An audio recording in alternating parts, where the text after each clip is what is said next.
Greek,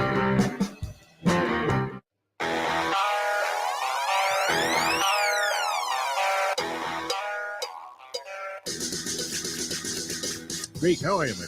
What is happening? We're doing great. I mean, we were talking about this a little bit. I don't know how we got on spring break stories. Because I guess because of the chaos there on the South Beach, you're not much that, takes a look at the price point before you get involved in something. But would you pay 4 sticks for like a spaghetti dinner on South Beach? $400 for 2 people? No drinks. No way. Maybe a hot bait, but not a pasta. I could get it for $6. I can make it for $3. Get it, Joseph. Yeah. You could have gone to Flanagan's. I had the lunch special, and had the hottest liquor on South Beach. Yeah, I mean, for $400, they better throw in 2 brunettes and wash my car and fill it up. Are you kidding me? Remind me to bring that up with Mayo later. The other night I was at a place and the price came out, and I was like to the girl, I said, COVID's over. She goes, what the hell does that mean? I go, well, take off your mask. You're robbing me. Hey, fucking Zorro, why don't you get up and, I'll pay for the drinks. I'm like, oh, my God, you guys looking for partners? Oh, God. The time. Wake up with Defo, joined by Lubie. Welcome to the Defo Show.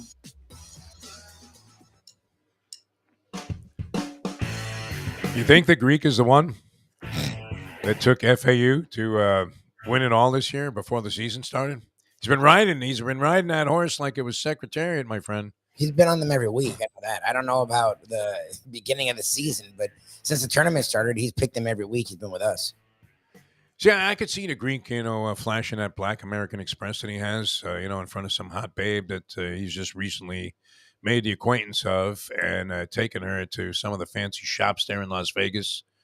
But I keep flashing back to this might have been scarier than being in court with the feds, pointing, their weapons straight at my head, saying, we know you paid that marketing guy.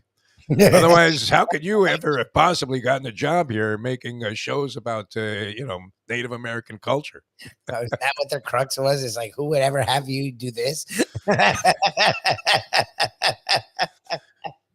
That's a frightening moment when you're facing like complete absurdity and you are powerless to do anything about it, except just accept whatever beating they're about to give you.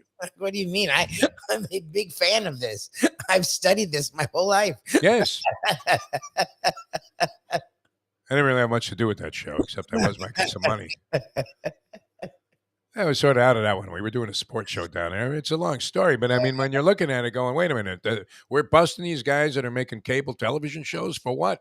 Yeah, exactly. Because, we just want to make, a big deal out of it because we got somebody that's in the public eye.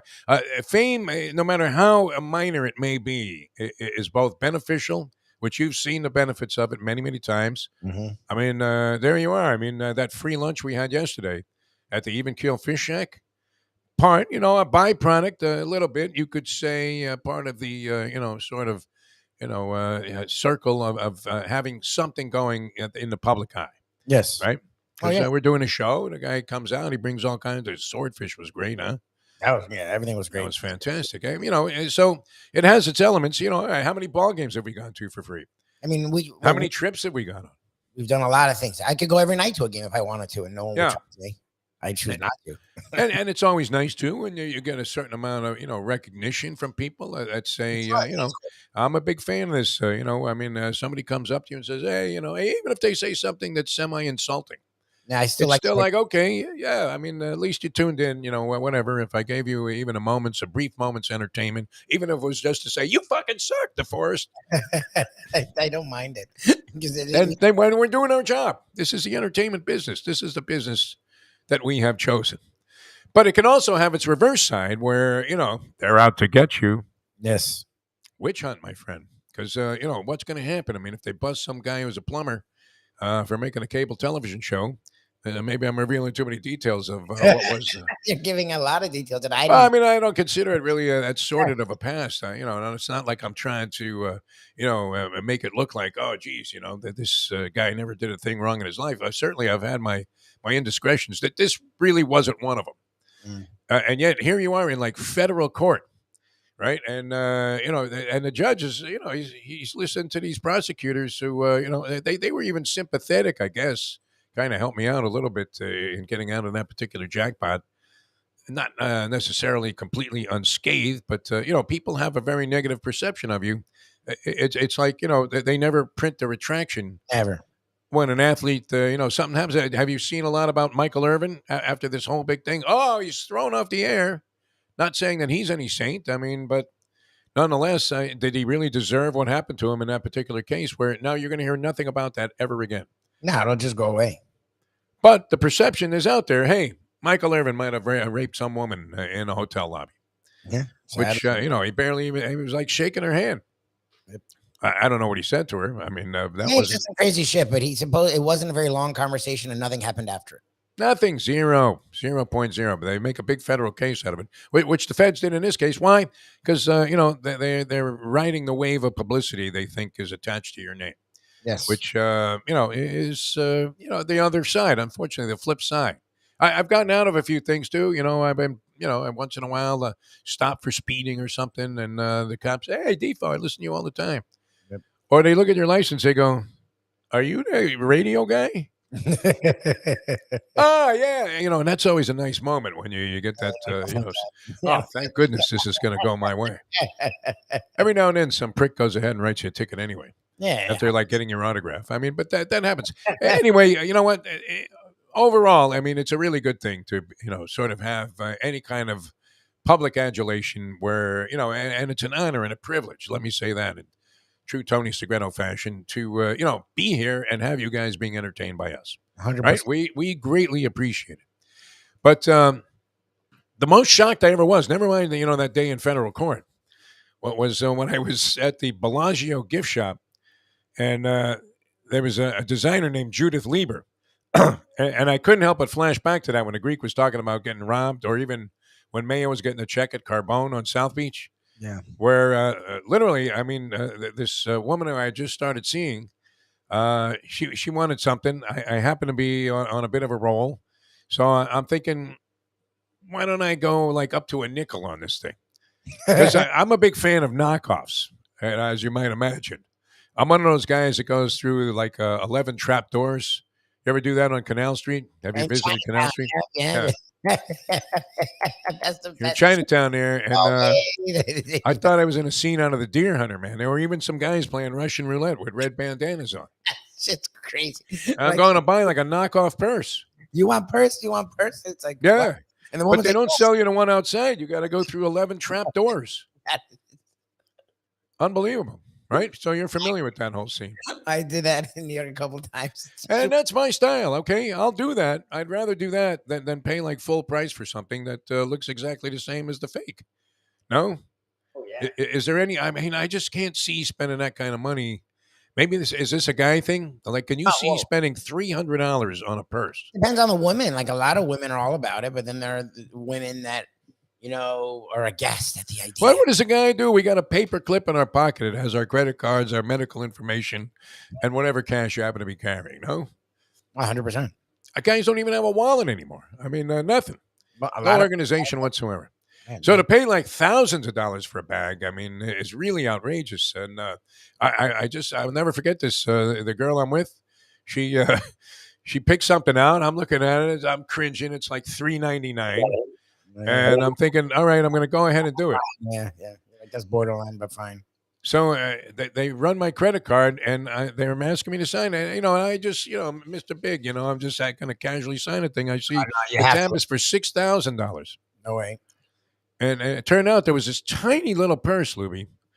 I don't know what could have been, so special about it, except that it was a designer like that. Who was the Betsy, whatever her name was, that we interviewed and insulted at the Kentucky Derby? I don't remember her name. She's like a designer with the hats, and she had like a ladybug on her head. I know. Betsy something. You see Louis Vuitton. There's plenty of purses that will be thousands of dollars. I mean, this thing was tiny, Lubie. 6 dimes. So I almost signed for it, and then I realized they did a switcheroo at the counter. Somebody had left that at the counter, and the woman that was checking me out, I don't know if this was delivered or not. You think that's a move they just make? Like, they automatically have another purse at the counter that's like 10 times the price you want to pay. I don't know, but I know I'd be paying attention to the price, so that would be a stupid ass move. I noticed I was the only other person in the store besides the woman that was picking out the purse. But now you have the embarrassment of saying, and I just met this woman, and she, recently anyway. She didn't really know, all of the details of my sordid past, obviously. But do you tear that up, or do you just say, oh, you know what? I've decided to give you this one instead. No, I'm not paying Six times for a purse, man. I literally would have blown my brains out right in the store. No, fuck that. My brains would have been splattered all over the Jay and Judith Lieber. I wouldn't be cool. 6,000. Yeah. Are you kidding me? Fuck you. Scariest moment of my life, though. Yeah, it really was. Scarier than facing, like a federal sentencing. Like, what do I do? What do I do? I'm not paying this shit. All right. And that was about a fake and or a real. We were talking about this on our Defo on 5. A little heat analysis. And I don't know that I'm capable of giving you any in-depth reason as to why the Heat are mediocre, except what, Lubie? And last year, they were one of the best 3-point shooting teams in the league, and this year they stink. Yes, you got a lot from Martin. You got a lot from Strus. You got a lot from Vincent. You got a lot more from Lowry. As bad as we thought Lowry was last year, Lowry was a beast compared to what he is this year. Yeah. And Hero was more consistent because Hero's giving you some nights, but then shows you flashes of brilliance that you're looking at going, holy Devin Booker, another Kentucky guard that can do just about anything. He just doesn't do it consistently. And that's the problem with them is they're inconsistent. Like they just go through these stretches. Like last night it was a game until the fourth. With 5.5 minutes left, it was a 3-point. The Knicks were playing horribly, and then Randall got hurt. Yes, and you didn't have Randall. It was a 3-point game with 5.5 minutes left without Randall. Like Bam Adebayo should have fucking feasted. He had 9 points. Like at that point, I don't know what he finished with. Maybe he ended with 11, but he had 9 points versus no big man as an all-star big man that can do everything with the basketball. It's like, okay, like then this seems not going to. And he had this big white stiff Hartenstein on him, Isaiah Hartenstein, who's been with 6 teams in his 4 years in the league. Yeah, and Bam gets bodied by those guys. Like those guys, Bam doesn't know what the fuck to do with them. This guy was the epitome of a big white stiff, though. Have you seen this guy, Isaiah Hartenstein, for the Knicks? I don't know. And because Randall was hurt, I guess, he was out there like he was Bill Walton. Yeah, exactly. I mean, it was unbelievable. And he had a little bit of that Man Mountain look. But and he was grabbing like double-digit boards in the game. A guy that couldn't jump over a piece of paper. Yes. And, is actually effective at different points inside, although you could see why, they don't want unathletic big men to be down there like a Zach Edey in the low post anymore because it just doesn't work because you have to flash too many guys out there at the perimeter on the wings and at the top of the key. Yes, and if this guy can't set a pick and, do some kind of athletic move to the basket, he's a complete waste of time. Yeah, if the Heat's shooting was any better, it would have been useless to have a guy like that. But the problem is their shooting sucks. And then Bam doesn't take advantage of it. Like Bam has gone, he was so aggressive until the All-Star break. In the last month plus, he's been utterly useless. Like he's had a couple nights where he wasn't horrible, but it's like he forgets all that he's capable of. And we've talked about this for so long that I'm fucking sick of it. Like I'm sick of waiting for Bam to like be the guy that he shows 50% of the time. Yeah. The Knicks, their fans are euphoric. Yeah. And it was a big deal yesterday. I didn't get a chance to really peruse through my New York Post, but right there on the back cover was at least the implication that this was a huge game for the New York Knicks against the Heat last night. Look, the 5th seed is a nice seed for them. I don't know. I have such a different mindset as a basketball fan. Because remember, as the Dolphins, I actually have the same. If the Dolphins get to the playoffs and win a game, I would be fucking euphoric. Yes. So I can't. Will you see a Dolphin playoff win in your lifetime? I think we're going to see one this year. But all right. But again, so I can't hate on the Knicks for like doing what they did what was it, 2 years ago when they beat the Hawks one time and then lost in 5 games and they acted like they had won the NBA Finals because they haven't won at all since early 2000s. So their resume is not pretty. In fact, the intensity from the Heat Knicks rivalry really was diffused by the fact that the Knicks were terrible. Much more so. I mean, the Heat, had some big moments since the Allen Houston shot. Yeah, they've been good. And and that rivalry was so heated. I mean, it was great. We were talking about this on Defo on 5. I remember doing, and this was at the heyday, the height of sports talk radio, where you could just literally turn the microphone on, Libby. You would have loved this because we Yeah, I never saw miss anything this. like it Yeah, I miss in the this. years that we were working together, where you had 8 phone lines. They were all lit up with people that were dying to do some kind of spiel on the show. And they were almost equally divided here in this town between, and maybe even slightly in favor of the New York teams Yeah, let Nick. in terms of people calling in and saying, you know what, the Knicks are going to kick the Heat's ass tonight. Yeah. And then somebody else, yeah, you know what, Johnny from Miramar, you're a moron. And for 4 hours, 3 guys sitting in a room here, we didn't have to say a thing. I just slip over the mic. Okay, Manny, you're on the air here. How's it going in Pembroke Pines? You know what? To you Knick fans, stick it up your ass. And it was great. I mean, it was tremendous verbal theater, an audio theater, if you will, which is exactly what you were looking for. It's a shame, really, that the business kind of shifted into another direction. Maybe that's why, sports talk radio is essentially dead Yeah. at this point. Or local small market sports talk radio, because the big markets still have it and it thrives. Yeah, if you're in Philadelphia and the Cowboys are in town, what do you think it's like that week? Oh, If you're on WIP. I mean, New York, we know Boston, they still do have the old school, because they'll play clips, and I'm like, people still do that radio. Yeah. So it still works for them, and as long as it's working, they're not going to change it. Well, why did that not persist in this town? Because our teams were no good. I was passionate. Because people thought that we're running the. Nobody really told us, hey, don't put a bunch of telephone calls on the air. The higher Because ups, we weren't there. I mean, they're not anywhere near the volume or the passion level that you had, say, in the 90s. the higher ups that didn't like it. Don't get me wrong, but there are plenty of shows that still do it. So, like Dan Patrick's a national show, and he takes a lot of calls. Like, Yeah. if you get callers and you want them, But he doesn't get that screaming maniac call, No, that you get on a local radio show. I'm sure where- New York does. Like, I don't Yeah. listen to any New York show, so I don't know. But I would presume in New York they're still getting a lot of that. Like, I don't think they went away from that in the middle of New York. Like, Well, because there were rivalries too, which is the thing that you would think would fuel sports talk to a large degree.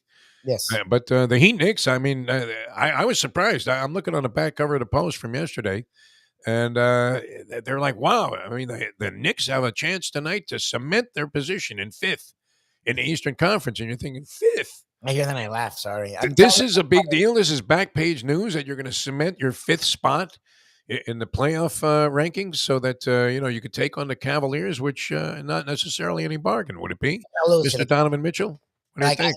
They're going to lose to the Cavs. Like that's the thing. Like, the Cavs are actually really good, and they have a nice mix of young and veteran talent. And Mitchell has one on the play. Like, the Knicks aren't assured to beat them. I thought that he were sure to beat them because Jimmy Butler, I would take over Donovan Mitchell. Julius Randle has had really good moments this year. He has, and that's amazing for him. And so has, This Emmanuel Quickly is no slouch. He's really coming on. He may win 6th man of the year. Yeah. And I can't. The guy Had Grimes last night go for 24. Fucking the guy that Brunson's been spectacular. Brunson has had a good year. Yeah, no doubt. I think the Cavs win that series, and I think they win in like 6. But so to me, to get to the 5th spot, be excited to then lose a series, like, is that like, for us that would be a failure? But if you're a Knicks, Any lower though is no more favorable. That you would have to say that's true. If you're the Heat, I think they're going to lose it for even now. If they play the Cavs, I think they lose. But I'm talking like 2-3 months ago when I thought they had a chance to really make a move. But yeah, you'd rather be in the 5th, obviously, than the play-in. I'm not hating on that. What I'm saying is, like, it was a big deal in New York. Where you are, they haven't played up huge. 20-something years. Yeah. Knicks horrible in the first quarter last night. If you didn't put the game away in the first quarter, you were not going to win, because you know how these things go in the NBA. The home team looking like absolute garbage throughout the game, through the first 42 minutes of the ball game, is trailing by 11, and then with 6 minutes to go, all of a sudden, I mean, it's almost like a scripted professional wrestling match, is it not? where the guy with the mask from Parts Unknown is dominating. I mean, he's got the guy pinned. He's hit him in the head with a brick. He's taken a table and broken it right over his kneecap. They've dragged the guy out of the ring, and he's been attacked by 16 other wrestlers. They throw him back in there, and then somehow in the last minute of the match, the good guy rallies Dusty Rhodes and boom, hits him with an atomic sledgehammer. And bingo, man, the crowd goes wild, right? And that's why, I mean, and you had Ben Stiller there sitting next to Chris Rock, and all these celebrities were on hand, and they're even flashing. I guess they were only about 10 deep in celebrities because by the time they got around to the second round of celebrity shots from the crowd, and I don't know, was Bally Sports Sun, do they produce the games on their own or just take the New York feed? You would have to think they're taking No, they New do. York speed there, and but they have their own announcing team. But I mean, who's in control of the shots of the crowd? I think they have their own people. Okay, because I mean, there were unrecognizable celebrities to me, right? That doesn't mean that they weren't really, illustrious and big time figures in show business or whatever. But there were a few that I'm looking at going, who's that, man? I never saw that person before. But they were all out. I mean, and this was a big deal for the people in New York. And yet, here in South Florida, I think this really summarizes it, Lubie. If we could put it in a nutshell and kind of, give you our final dissertation and, the deduction that we made about the Miami Heat. If you're looking at like Kevin Love and Cody Zeller in the game, don't they look like they're playing in a 50 and over, league at some Jewish center somewhere? No, I mean, two big white stiffs at this point. Yeah. No, the idea that those moves were going to be interesting, even a guy like me was like, "Oh, okay, that could be interesting." Wow, they got Kevin Love and Cody Zeller. They did nothing. Like I didn't think they're saving grace, make them fucking the Sixers. But I thought, okay, they'll get the 5th seed. Cool. And then they could have got Mike Love from the Beach Boys, and they would have been just as effective as making these moves. No. That is Kevin Love's they uncle. all could be California. I think it's his uncle. I think that's his great uncle or something. Mike Love, actually, they are related.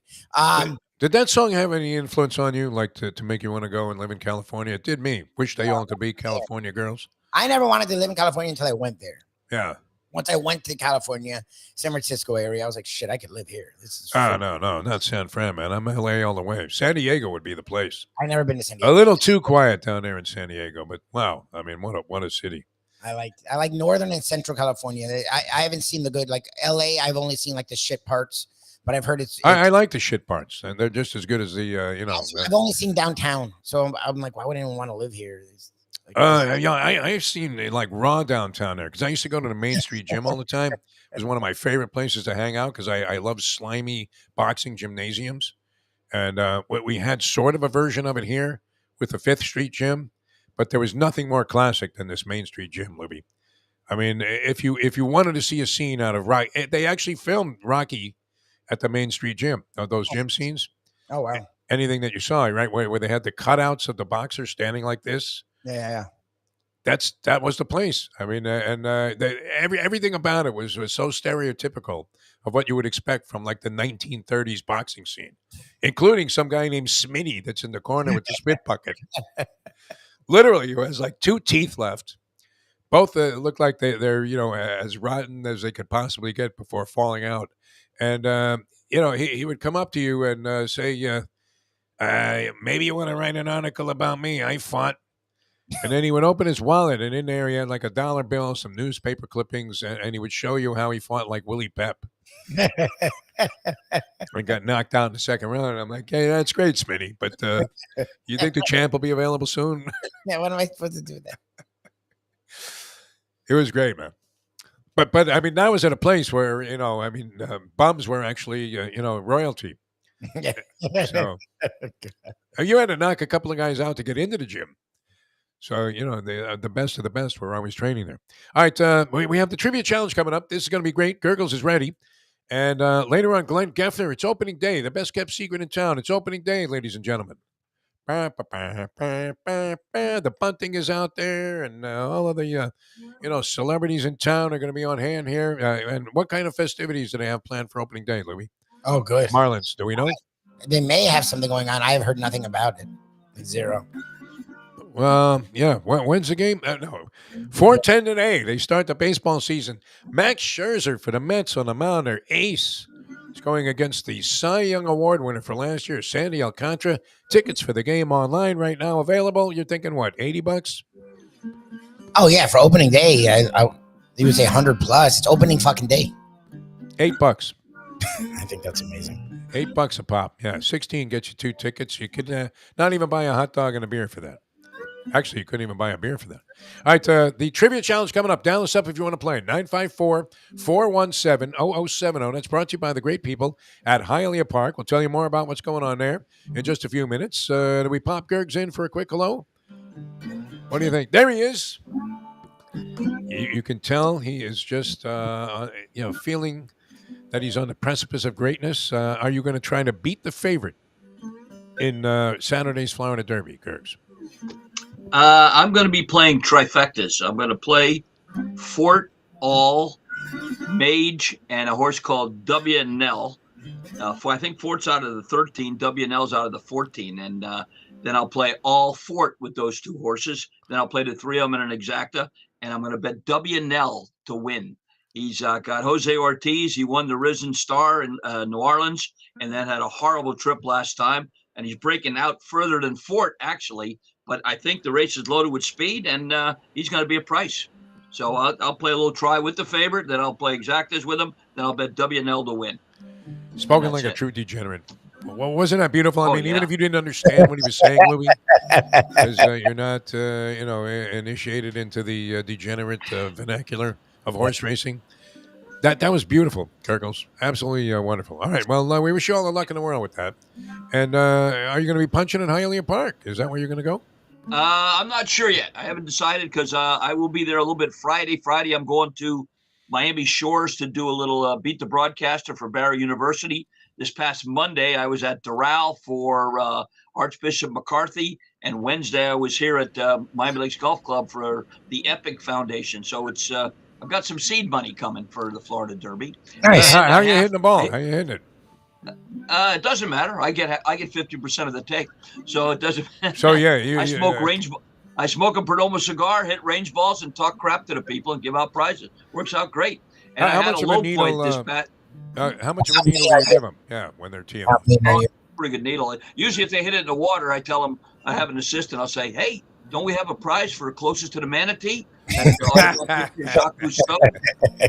I did, and I had to have a low point last week. I showed up for Mike's thing at Landlubbers with the Chronics, and they won. Boy, was I disappointed. Yeah, I was on their team, and they still won. Wow. See, that happened with us, though. I mean, at one time, anybody that came on our broadcast essentially was laced with the kiss of death. And either they would, be the person that committed some bonehead play, or they would lose a big ball game as a coach. Maybe their career would go up in smoke, and then it was the reverse, where people come on the show now and they have nothing but success, like Larinaga and Dusty May. Yep. How about the guy up at the championship, the senior tour, Mike Geddes, I think. Yes. The little guy from North Carolina. Yeah, it was an amateur, and he came on our show and won the event.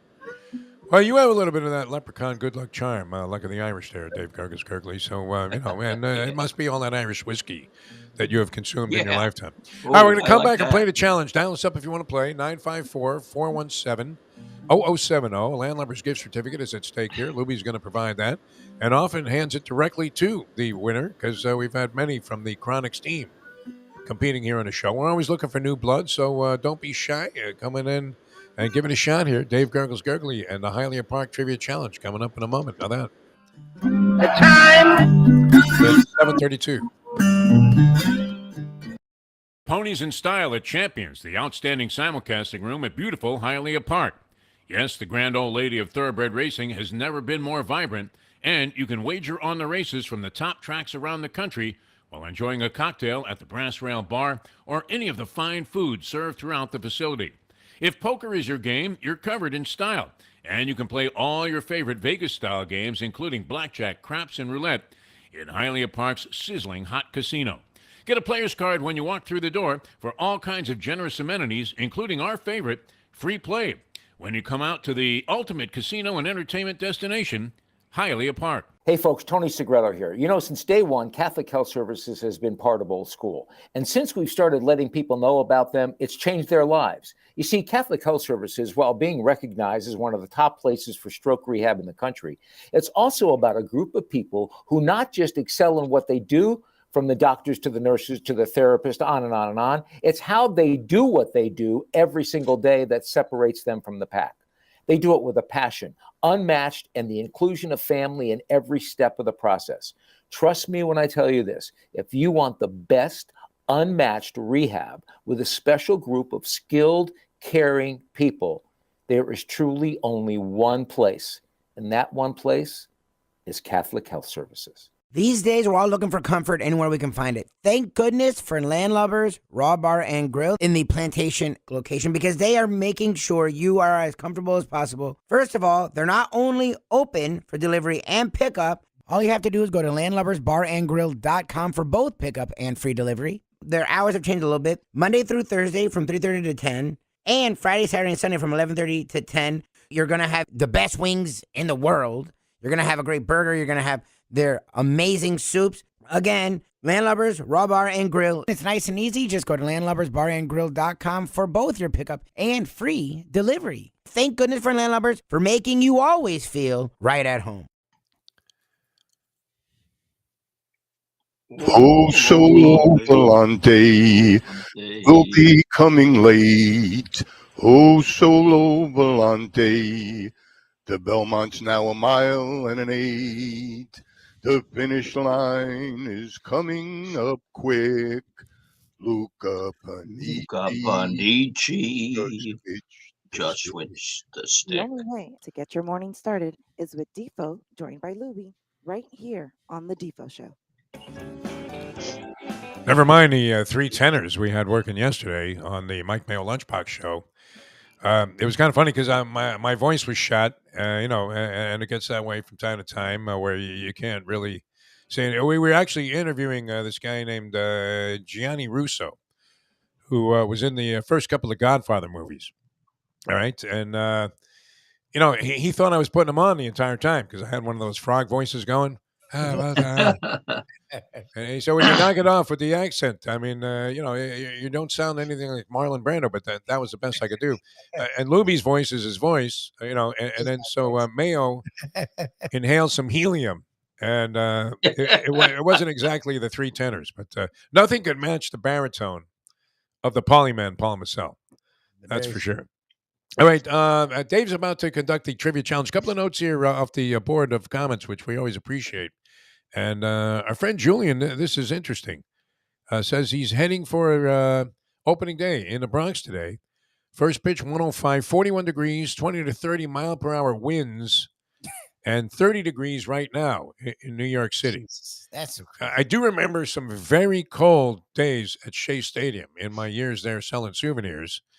And probably the coldest I've ever been. I mean, I actually considered like eating my friend Ira's flesh. I mean, it's as if we landed a plane in the Andes Mountains, Gurggles. Was at Shea Stadium for a night game in April. And the wind would just blow, I mean, right off the bay there.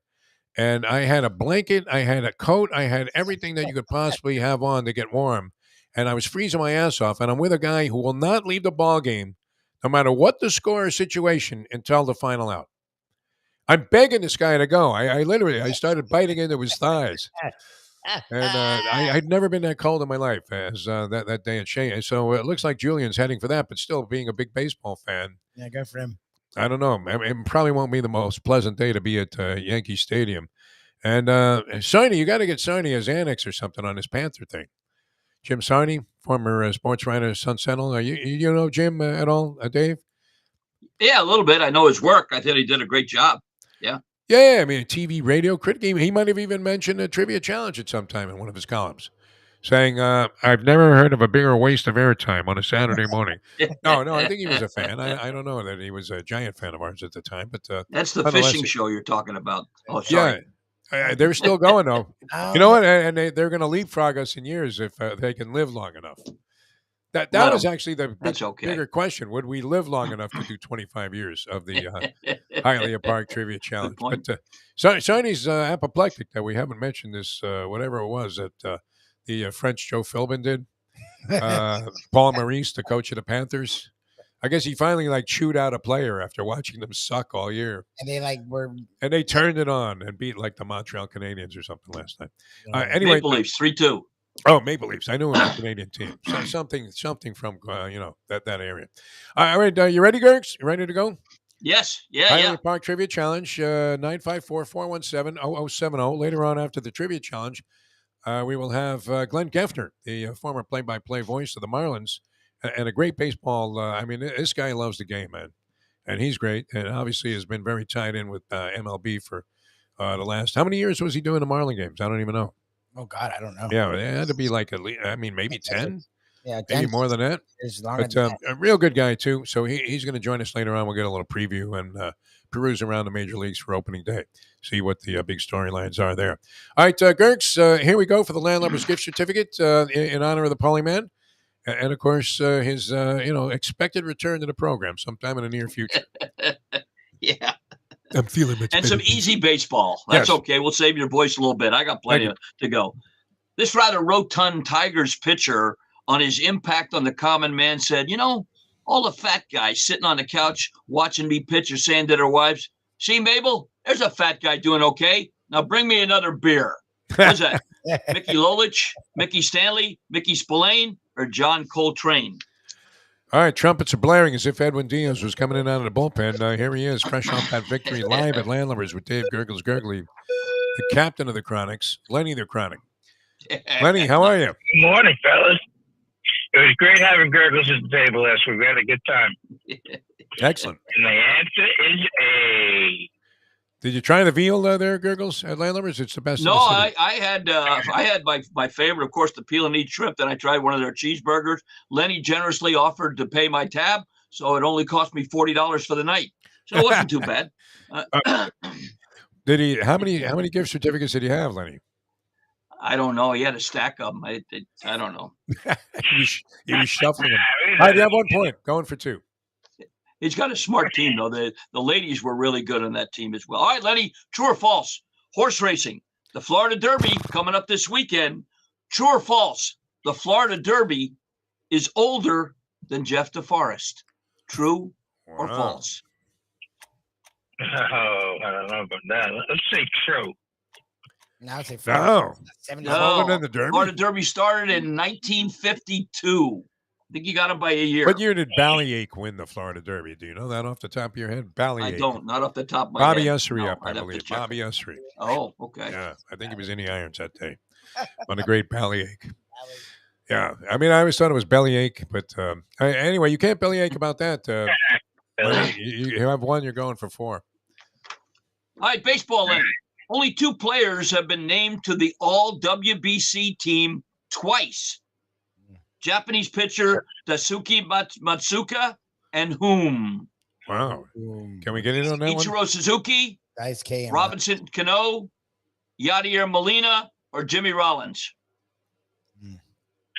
Go with Robinson Cano. Cano. Incorrect. Yadier Molina. Molina, man. Wow. What is that he had tattooed on his neck? He was one of the early advocates of the neck tattoo in Major League Baseball, no? Yadier Molina. He looked like a tough guy, huh? He looked like a tough SOB. See the other side. Yes. Yeah. See the other side. Yeah, what is that Lenny, thing? football. Yeah, I don't know. It's a bird, I guess. All right, here we go for 5 points. Football, Lenny. Jameis Winston became the first NFL quarterback to throw 30 touchdown passes and 30 interceptions in the same season. Which of the following came the closest to this dubious total with 32 TDs and 29 interceptions in one season? Wow. What's that? Great question. Brett Favre, Archie Manning, John Hadle, or Lynn Dickey? Oh, God. That's a great question. Let's go with Lynn Dickey. Lynn Dickey. And that's a great answer. It's the correct. 83 Packers, Lynn Dickey. Yep. Wow, nice job, Lenny there. Nice The comeback. only reason I was thinking Lynn Dickey is because his name didn't really fit up there with the others in terms of all time attention gathered as a quarterback. You would think Lynn Dickey, but no, good one. Great question there. 31 and 29, huh? John Hadel would have been my second choice. 32 and 29. Yep. Wow, 32 and 29. All right, dial us up, 954-417-0070, 954-417-0070. Mayo wants to know if he's eligible to play. I'm going to say yes to that. A celebrity player, Sure. right? All right, Anytime. we'll entertain that idea. And he would probably enjoy Landlubbers. I don't know if he's been there yet. Oh, he would. He definitely would. And you were talking about the Beach Boys and Mike Love. I went to see the Beach Boys my first time in 1968 on the Steel Pier in Atlantic City, New Jersey. So, wow, I go way back with the Beach Boys and their songs. I'm just trying to cover a little bit while you clear your throat, because I usually do that. The East Coast girls are hip. Yeah. No. Oh, yeah, yes. no, you were the league leader in throat clearing, but I think I might have eclipsed your all-time record last night. We called the Guinness people. Yeah. Or yesterday Well, you're morning on the show. entitled. All right, let's get into our next set of questions here, Gurggles. Sure. All right, here we go. Boxing. This sports writer on the rise and fall of heavyweight boxer Buster Douglas said, Buster Douglas went to bed, the heavyweight champion of the world, and woke up a Macy Day's parade float. What's that? Only be Scott one Osler, man. Scott Baio, George C. Scott, or Francis Scott Key? All right, roll it, Lubie, the random phone scrambler.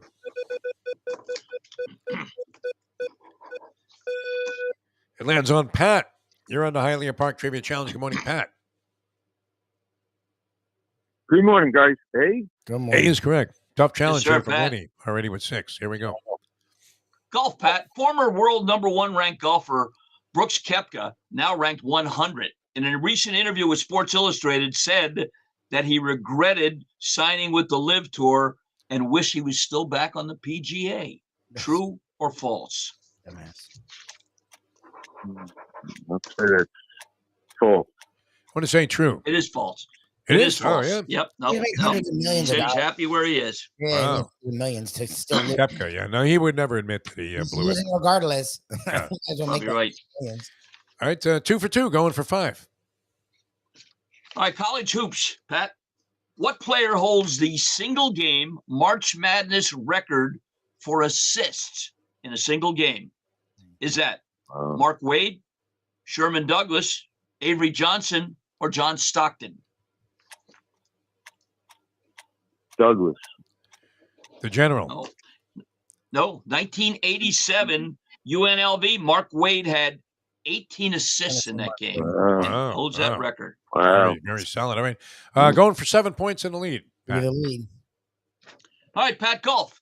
In a recent interview with the Daily Mail, 3-time master champion Gary Player ranked which of the 4 majors last in importance in his opinion?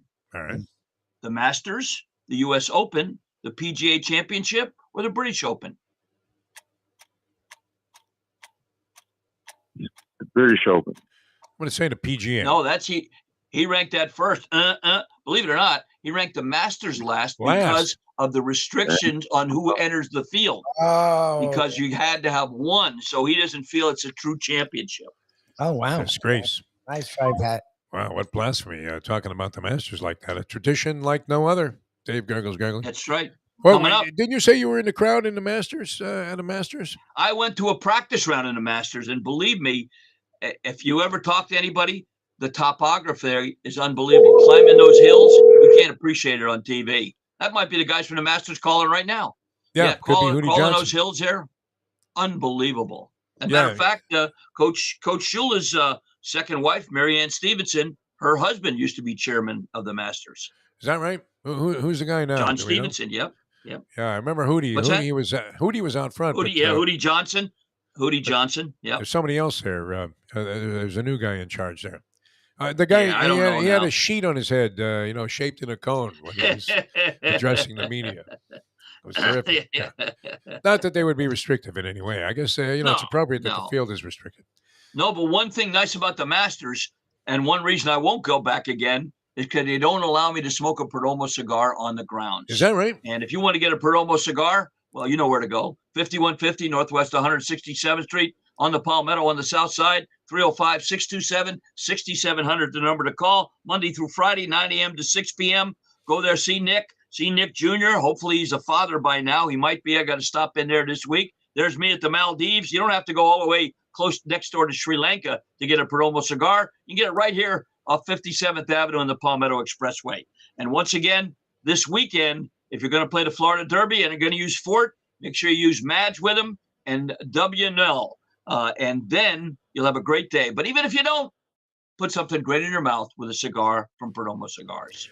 All right, Dave Gurggles Gergely and the Hialeah Park Trivia Challenge continue in a moment here. Don't forget about Hialeah Park and the great things going on there. Get a player's card. You're going to love it. The rewards program is sensational at Hialeah Park. Always festive out there on Friday night. Have you partaken in that? I mean, you have a thing. Do you have a thing for the last time I was there girls on Friday night it was boxing with you. Yeah. Lately, I've been waking up early and working Saturdays at the golf course. But you can't beat it. You go there till what? 3 or 4 in the morning on the weekend, 5 and then a.m. you go get a nice breakfast somewhere, go back, and you'll be ready for handicap. And I guess the doors will probably open maybe 10 or 10:30 Saturday for the Florida Derby. Go get your form on Friday, make a couple bets there, listen to some music, get some great food. They got it all at Hialeah Park. Good place to catch those basketball games on Saturday night, too. Because the food and drink there are absolutely sensational. Terrific place all the way around. You'll love it. You'll love the vibe, man. Check it out for yourself. Beautiful Hialeah Park. All right, coming back, and I guess we will have the celebrity player, and then we'll play as many as we can before we hit the wire here on the Hialeah Park Trivia Challenge with Dave Gurggles Gergely. We have Mike Lubitz taking your calls at 954-417-0070. And I'm Jeff DeForest, meandering my way through the program here, and back with more in a moment. Now that it's good. Thank you for carrying me through this here, Gurggles. This is great. I forgot you even smoke cigars. Yeah. It's 7:50. Folks, Tony Segreto here. Let me ask you a question. What do you look for when you go out to eat? Good food, obviously. Friendly atmosphere, not too loud, but good energy, reasonable prices, and a place where you feel comfortable. All those ingredients, no pun meant there, are hard to find unless you're talking about the Texas Roadhouse. You see, they encompass all of those attributes. Really, really good food, amazing atmosphere, good for a family, good for a date, or just a night out for yourself, and prices that will make you extremely happy. Their ribs, unmatched. Steaks, hand-cut every day. Everything, and I mean everything, is made on site, including their incredible bread. It's the one day, folks, that you can forget about low-carb diets. Trust me when I tell you, Texas Roadhouse, your restaurant, your destination when you say, where should we go and eat tonight? From the newly renovated sports bar to the beautiful bayside views captured at the Tiki Bar, Jimmy Johnson's Big Chill has it all. Located at mile marker 104, the Big Chill also offers waterfront dining while experiencing breathtaking sunset views of the Florida Keys. It's simply the hottest spot in the Keys to cool off. That's Jimmy Johnson's Big Chill at mile marker 104 in Key Largo. For more information, call today at 305-453-9066. All right, so Here's you have my the poem. Let's do it. Roses are red, violets are blue. I got DQ'd from the late double. Sorry, no champagne or caviar for you. Mike Mayo, the gambling gourmet, ladies and gentlemen. The only way the morning started is with Defo, joined by Lubie, right here on the Defo Show. All right, welcome back to the show. We're immersed in the Hialeah Park Trivia Challenge. Glenn Geffner on the opening day festivities around Major League Baseball, and we'll get a little perusal as to what's going to happen during the course of the 162-game season from Glenn, who has a great perspective on that. That's coming up later on in the program. Julian, again, right on target here, says we're going to need a Carbone's gift certificate for this guy. I'm not sure what $25 would do at Carbone's, except maybe get you past the water service, unless you wanted a refill. But nonetheless, you can get a dessert for $25. This is a man who also has what could be considered more pedestrian tastes, and would probably love the burgers. We were talking to the Burger Beast. He would love the burgers at Landlubber. So, and the $25 there probably get him a couple of those. So, yes, it does. Let's get into our next set of questions here, and then we'll bring on our celebrity player.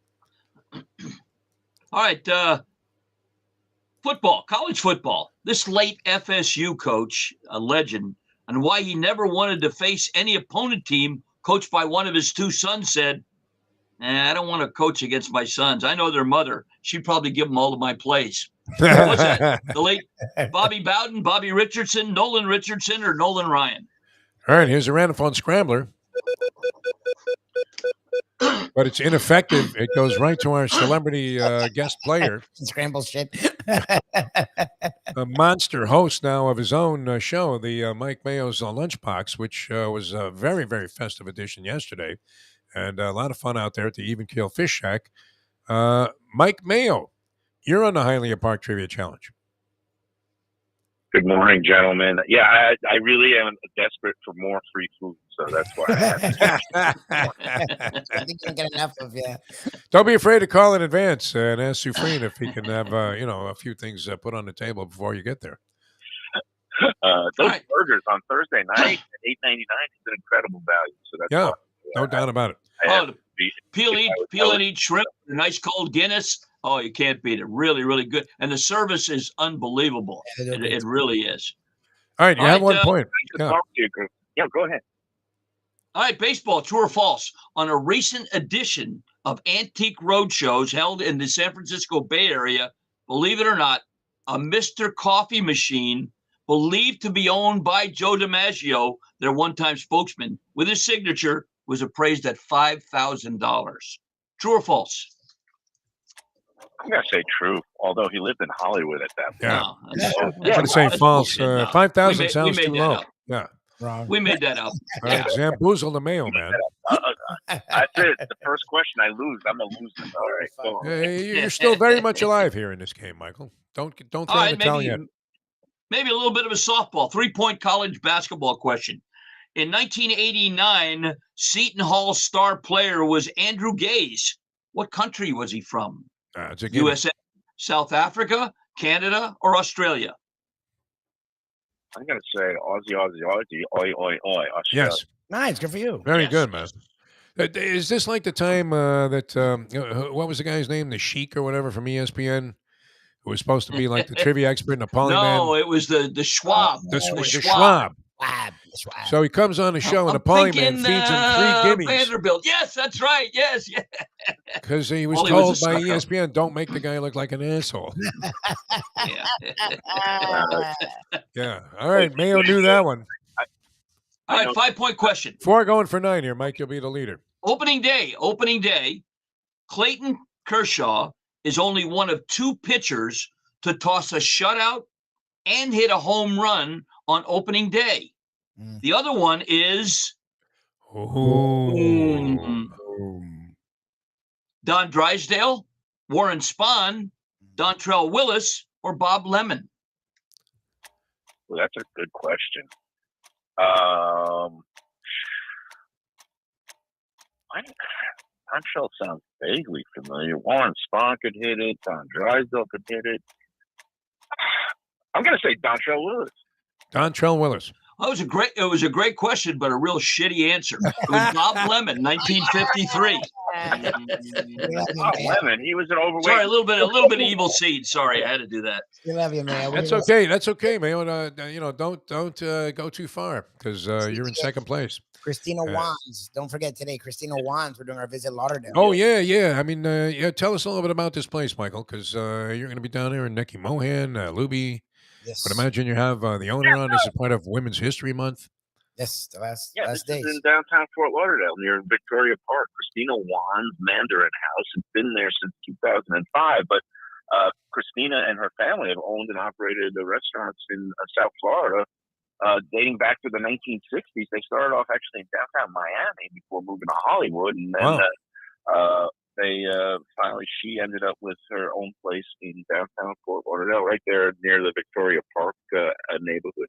And, good comfort classics like you like, Defo, the egg rolls and the General Tso's chicken and all that stuff. So we're going to have a nice time up there.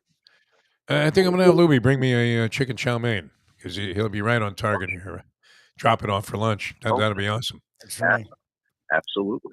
All right, stick around, Michael. You're in second place behind the Chronic, so there's a strong possibility we'll be seeing more of you in the final round, which would be sensational. And then, Victoria Park. Victoria Park area, great area. In the 70s, I used to play 3-wall racquetball there. Oh yeah. And actually, one of the guys that used to play was the butler Alfred from Batman. An old guy, he'd wear a little ribbon around his neck, and he would play racquetball with us out there at Victoria Park. That's right. Yeah. So yeah, it's a really great great. That's where Chris Everett learned how to play tennis, I believe. That's right. If I'm not mistaken. Yeah. Yeah. Holiday Park right next to the Victoria. Holiday Park. That's right. And then the Wongs had two restaurants.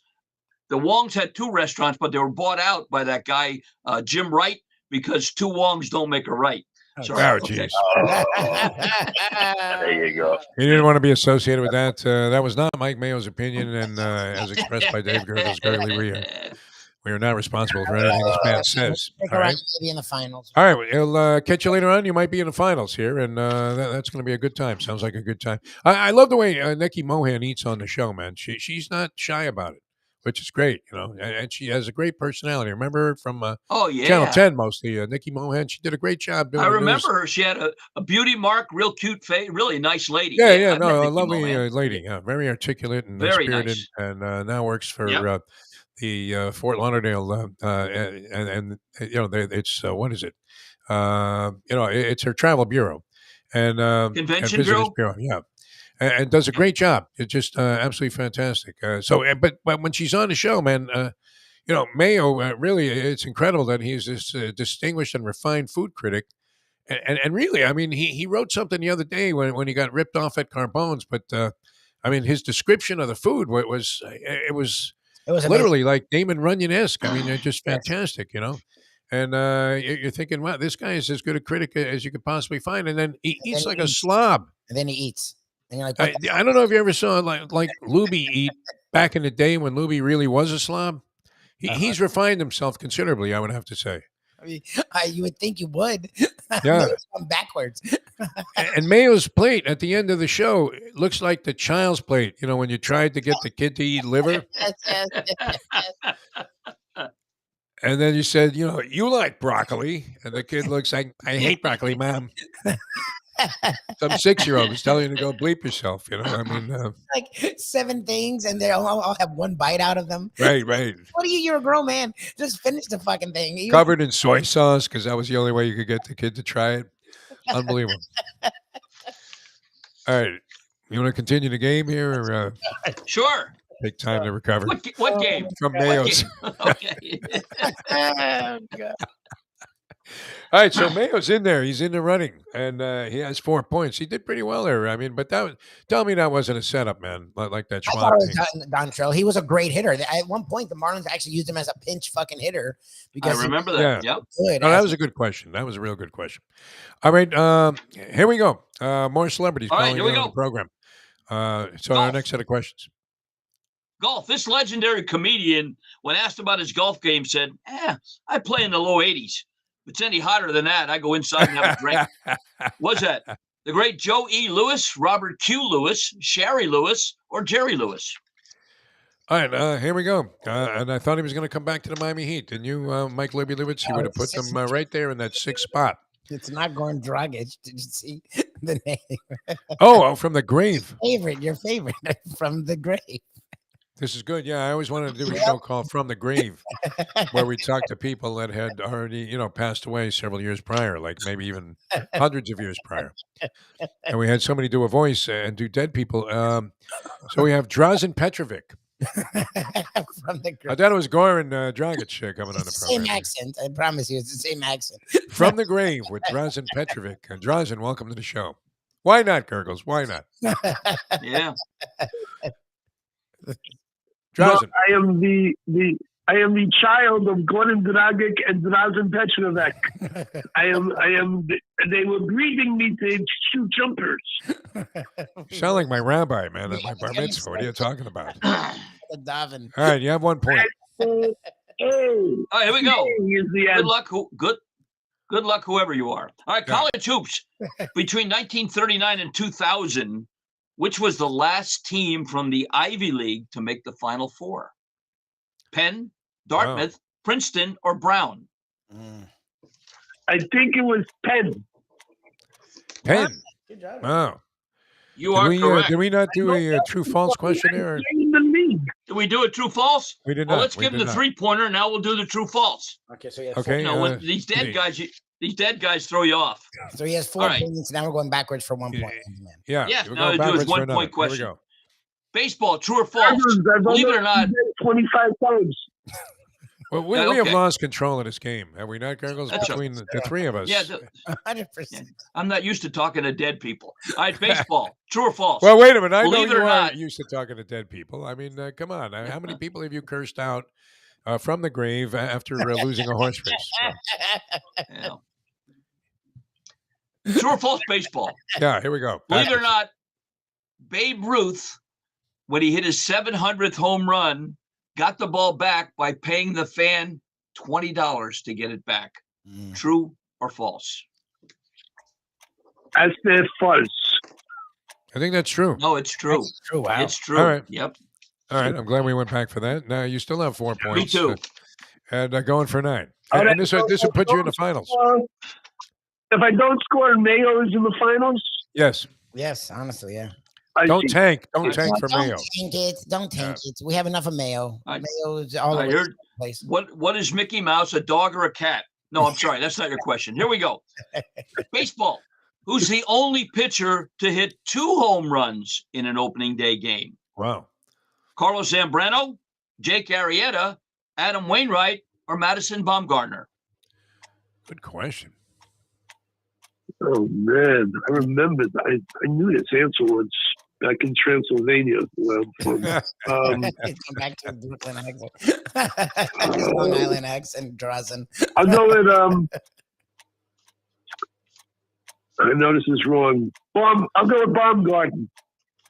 That's That what I was is going to say. correct. Oh, yeah. Wow. That nice. is correct. Well done. Yeah, he could hit. All right, so we have a dead man against the chronic coming up in the finals here. That's an even match there. I would have to say this was one of the more bizarre editions of the Around program. Andy. I'm going to go get Chronic for the finals. But what do you think, Gurggles? I mean, tell us about Perdomo cigars. I mean, that's something that we can depict very accurately. That cigar is worth coming back from the grave for. Yeah. For Shirley MacLaine, when you come back again, whenever that may be, a Perdomo cigar is just what you want. And you don't have to come back from the grave. You can leave from your house. It's right off the Palmetto, 57th Avenue, just east of the Home Depot and a little bit on the south side of the street. They're open Monday through Friday, 9 a.m. to 6 p.m. You want to call them? Sure, 305-627-6700. You want to go online to see what they have to offer? Sure, www.perdomocigars.com. Go in there, say hello to Nick Jr. He may be a father now, and then Nick may be a grandfather. I'm going to check and probably see them tomorrow and say hello to them, and hopefully they got a brand new baby granddaughter. I'll find out about that. But you don't need to have a granddaughter to smoke a Perdomo cigar. You can celebrate anything, just being alive and not like our last customer on the show. You can enjoy a Perdomo cigar. So don't forget this weekend, after you hit that trifecta, put something great in your mouth with a cigar from Perdomo Cigars. The Hialeah Park Trivia Challenge continues in a moment. The show, also known as Dead Man Walking, after that appearance here by Drazen Petrovic. It was Petrovic. He was a pretty good ball player, huh? I mean, there are many athletes who have unfortunately perished in accidents or, have met. Is there such a thing as a timely death, Gurggles, would you say? I guess if you check out at 96, can you really complain? Yeah, I would guess so. Something like that. Or one of these ladies you see on Sunday morning, or the people Willard Scott used to hold a cup of coffee to. Yeah. And Willie Mae Franks in North Carolina is 106 years old today. How are you, Willie Mae? Shut up and leave me alone, you old weatherman. Yeah, I mean, is it easier to have a long life and to achieve some level of longevity if you're living in a hick town? Yes, it seems Does it seem like they're always from these small towns, much like lottery winners? Yeah. Maybe we have this all wrong in this great metropolitan mess that we call South Florida. Dave Gurggles Gergely. Well, I'm considering Miami town Lake's in a small Alabama. town, so yeah. There you go. We live a lot longer. And for all you golfers out there, just a little note: as of next week, April 8th, Miami Lakes Golf Club will now be run by the DeLuca Enterprise, which were the former owners of Mel Reese. Yeah. Nice. So nice. there'll be some changes. There'll be the premier card will be available. Some other little slight changes. So that'll be taking place. It'll be a little bit of shift in emphasis, but I think these people did a great job with Mel Reese. And coincidentally, Charlie DeLuca Jr. now, his dad in 1963 was the first ever pro of Miami Lakes Golf Club. So it's kind of come full circle. So I knew Charlie DeLuca a little interesting. bit. Yeah, he was a He great was guy. a wonderful did you man. know him? Yeah, because Yeah, I he know was him. terrific. I know him a lot. Yeah. He did a lot with kids, programs there at. Well, we will be we'll be hosting the junior program here, the first tee. It'll be in Miami Lakes for all the kids. It's a great opportunity for all you kids. So that's coming up April 8th. So we'll keep you posted on that on next week's show. When I first had a golf addiction, I lived in Coral Gables, so Mel Reese was my golf course of choice. Sure. And then the premier card was also a Charlie DeLuca innovation, was it not? Where you had this him card and a guy named Lapenzina. Yeah. Oh, Johnny Lapenzina. Yeah. Were they collaborators on that, or was it all Lapenzina? I have to be. Charlie DeLuca was involved in everything. He was just a wonderful human being, and as his son, who'll be taking over. No problem. All right. Well, that's good news, Gurggles. I mean, you're in good hands there at the golf course. That's great. All right, so come back with the finals of the Hialeah Park Trivia Challenge in just a moment. Glenn Geffner on baseball. It's opening day. Were you a big opening day guy? You're a baseball fan from your childhood. Yeah, no? I loved opening day, and this is unique with all 15 teams in action. Back when I was growing up, it was Cincinnati in the National League and Detroit in the American League for opening day every year. Oh yeah, and they used to open up. Before the rest of the teams, there would be like a Monday, and then Tuesday would be opening day. And no, it was always great. There was always a terrific vibe about it. I don't want to go into the poetry. Lubie always says, "Hey, skip the nonsense there." All of a sudden, I turn into Robert Louis Stevenson, talking about baseball. Zero buzz here. Are you sensing anything? I mean, weren't there at least some Marlin fans in the Miami Lakes area? But are you hearing anything about it whatsoever? There are, but I think that World Baseball Classic took all the oomph out of South Florida. So they're going to sit back and wait and see how this new Marlins team progresses. It looks like they got a little more offense to go with their pitching. So I'm rooting for them. I'll go to a couple games this year just because it's still a great ballpark to watch. Ballpark's great. The ballpark it's comfortable. Once inside, yes. I love the ballpark. Yeah, once inside. Yeah, it's comfortable. Good place to watch a game. If you can go outside and find whatever parking garage your car's in, if you haven't had too many beers, you're all right. The Shell station for me. That Shell station, no blocking. Oh, okay. Right there when you first make that turn onto the block where the stadium is on. And then a short little walk there. And it's not overwhelmingly treacherous, is it? I mean, do you fear for your life? No, It's not like walking from No, I don't think so. the Sutphin Boulevard subway station to the Jamaica, Long Island Railroad station where you thought, my God, I better run as fast as I fucking can. All right, coming back with the finals in a moment. Now that. The time. A little stretch there by the courthouse. Unbelievable. It's 8:11. Ponies in Style at Champions, the outstanding simulcasting room at beautiful Hialeah Park. Yes, the grand old lady of thoroughbred racing has never been more vibrant, and you can wager on the races from the top tracks around the country while enjoying a cocktail at the Brass Rail Bar or any of the fine food served throughout the facility. If poker is your game, you're covered in style, and you can play all your favorite Vegas-style games, including blackjack, craps, and roulette, in Hialeah Park's sizzling hot casino. Get a player's card when you walk through the door for all kinds of generous amenities, including our favorite, free play, when you come out to the ultimate casino and entertainment destination, Hialeah Park. Hey folks, Tony Segreto here. Since day one, Catholic Health Services has been part of Old School. And since we've started letting people know about them, it's changed their lives. You see, Catholic Health Services, while being recognized as one of the top places for stroke rehab in the country, it's also about a group of people who not just excel in what they do, from the doctors to the nurses to the therapist, on and on and on. It's how they do what they do every single day that separates them from the pack. They do it with a passion, unmatched, and the inclusion of family in every step of the process. Trust me when I tell you this. If you want the best, unmatched rehab with a special group of skilled, caring people, there is truly only one place, and that one place is Catholic Health Services. These days, we're all looking for comfort anywhere we can find it. Thank goodness for Landlubbers Raw Bar and Grill in the Plantation location, because they are making sure you are as comfortable as possible. First of all, they're not only open for delivery and pickup. All you have to do is go to landlubbersbarandgrill.com for both pickup and free delivery. Their hours have changed a little bit. Monday through Thursday from 3:30 to 10, and Friday, Saturday, and Sunday from 11:30 to 10. You're going to have the best wings in the world. You're going to have a great burger. You're going to have their amazing soups. Again, Landlubbers, Raw Bar and Grill. It's nice and easy. Just go to landlubbersbarandgrill.com for both your pickup and free delivery. Thank goodness for Landlubbers for making you always feel right at home. To be or not to be. This comes from the great Defo Llama. It's the bets you don't make, the chances you don't take, that can compromise an otherwise incredible life, my friend. The only way to get your morning started is with Defo, joined by Lubie, right here on the Defo Show. I think Gurggles is subscribing to one of my favorite theories, Backwheel Forte in the Florida Derby, and hope something pops. 'Cause all those horses would be long prices, no? In the Florida Derby? Yeah, I think so. And I've done that before. I did that in the Breeders' Cup Classic one time. I played a horse with 2 horses third, and then all with that horse. And that's when Jerry Bailey won it on Arkang. Oh, nice. And the try come back like 3,500, I think. Yeah. So It's I'm a going to take dream a come shot true. to beat Forte, but I'll use him on top as well. Always great when the wheel, unfortunately, more often than not, especially when I have a horse wheeled, the 3 to 5 shot wins the next leg. Yeah. Or, yeah.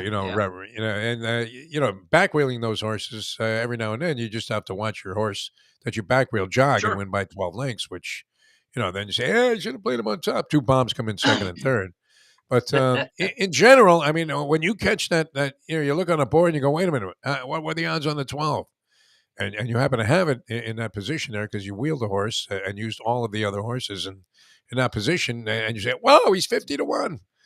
It's fantastic. Well, last week I boxed 5 horses for $1 and an exacta, $20, including a 70 to 1 shot who had the lead to the top of the stretch, and he held on for second when Luca Panici caught him on an 8 to 1 shot. Oh, beautiful. And the exacta come back, I don't know, 400 and change for $1. I thought it was a little light myself. It should have been more, but I'm not complaining.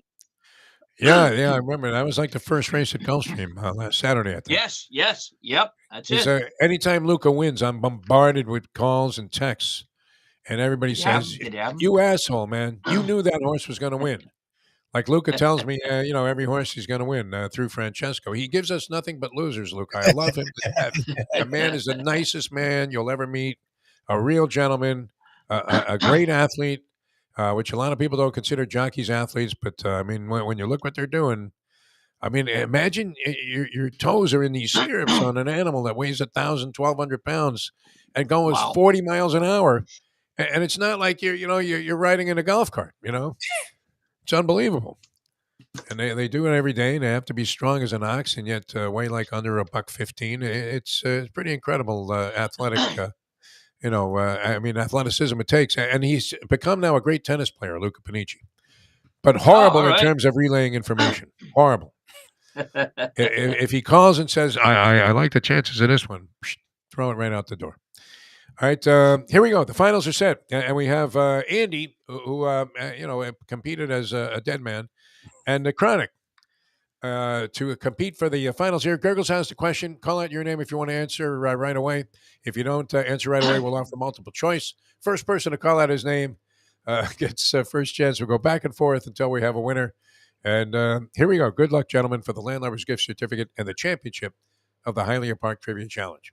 Of course, 2 days till Florida Derby. Let's go back in Florida Derby history. Let's set the stage for you.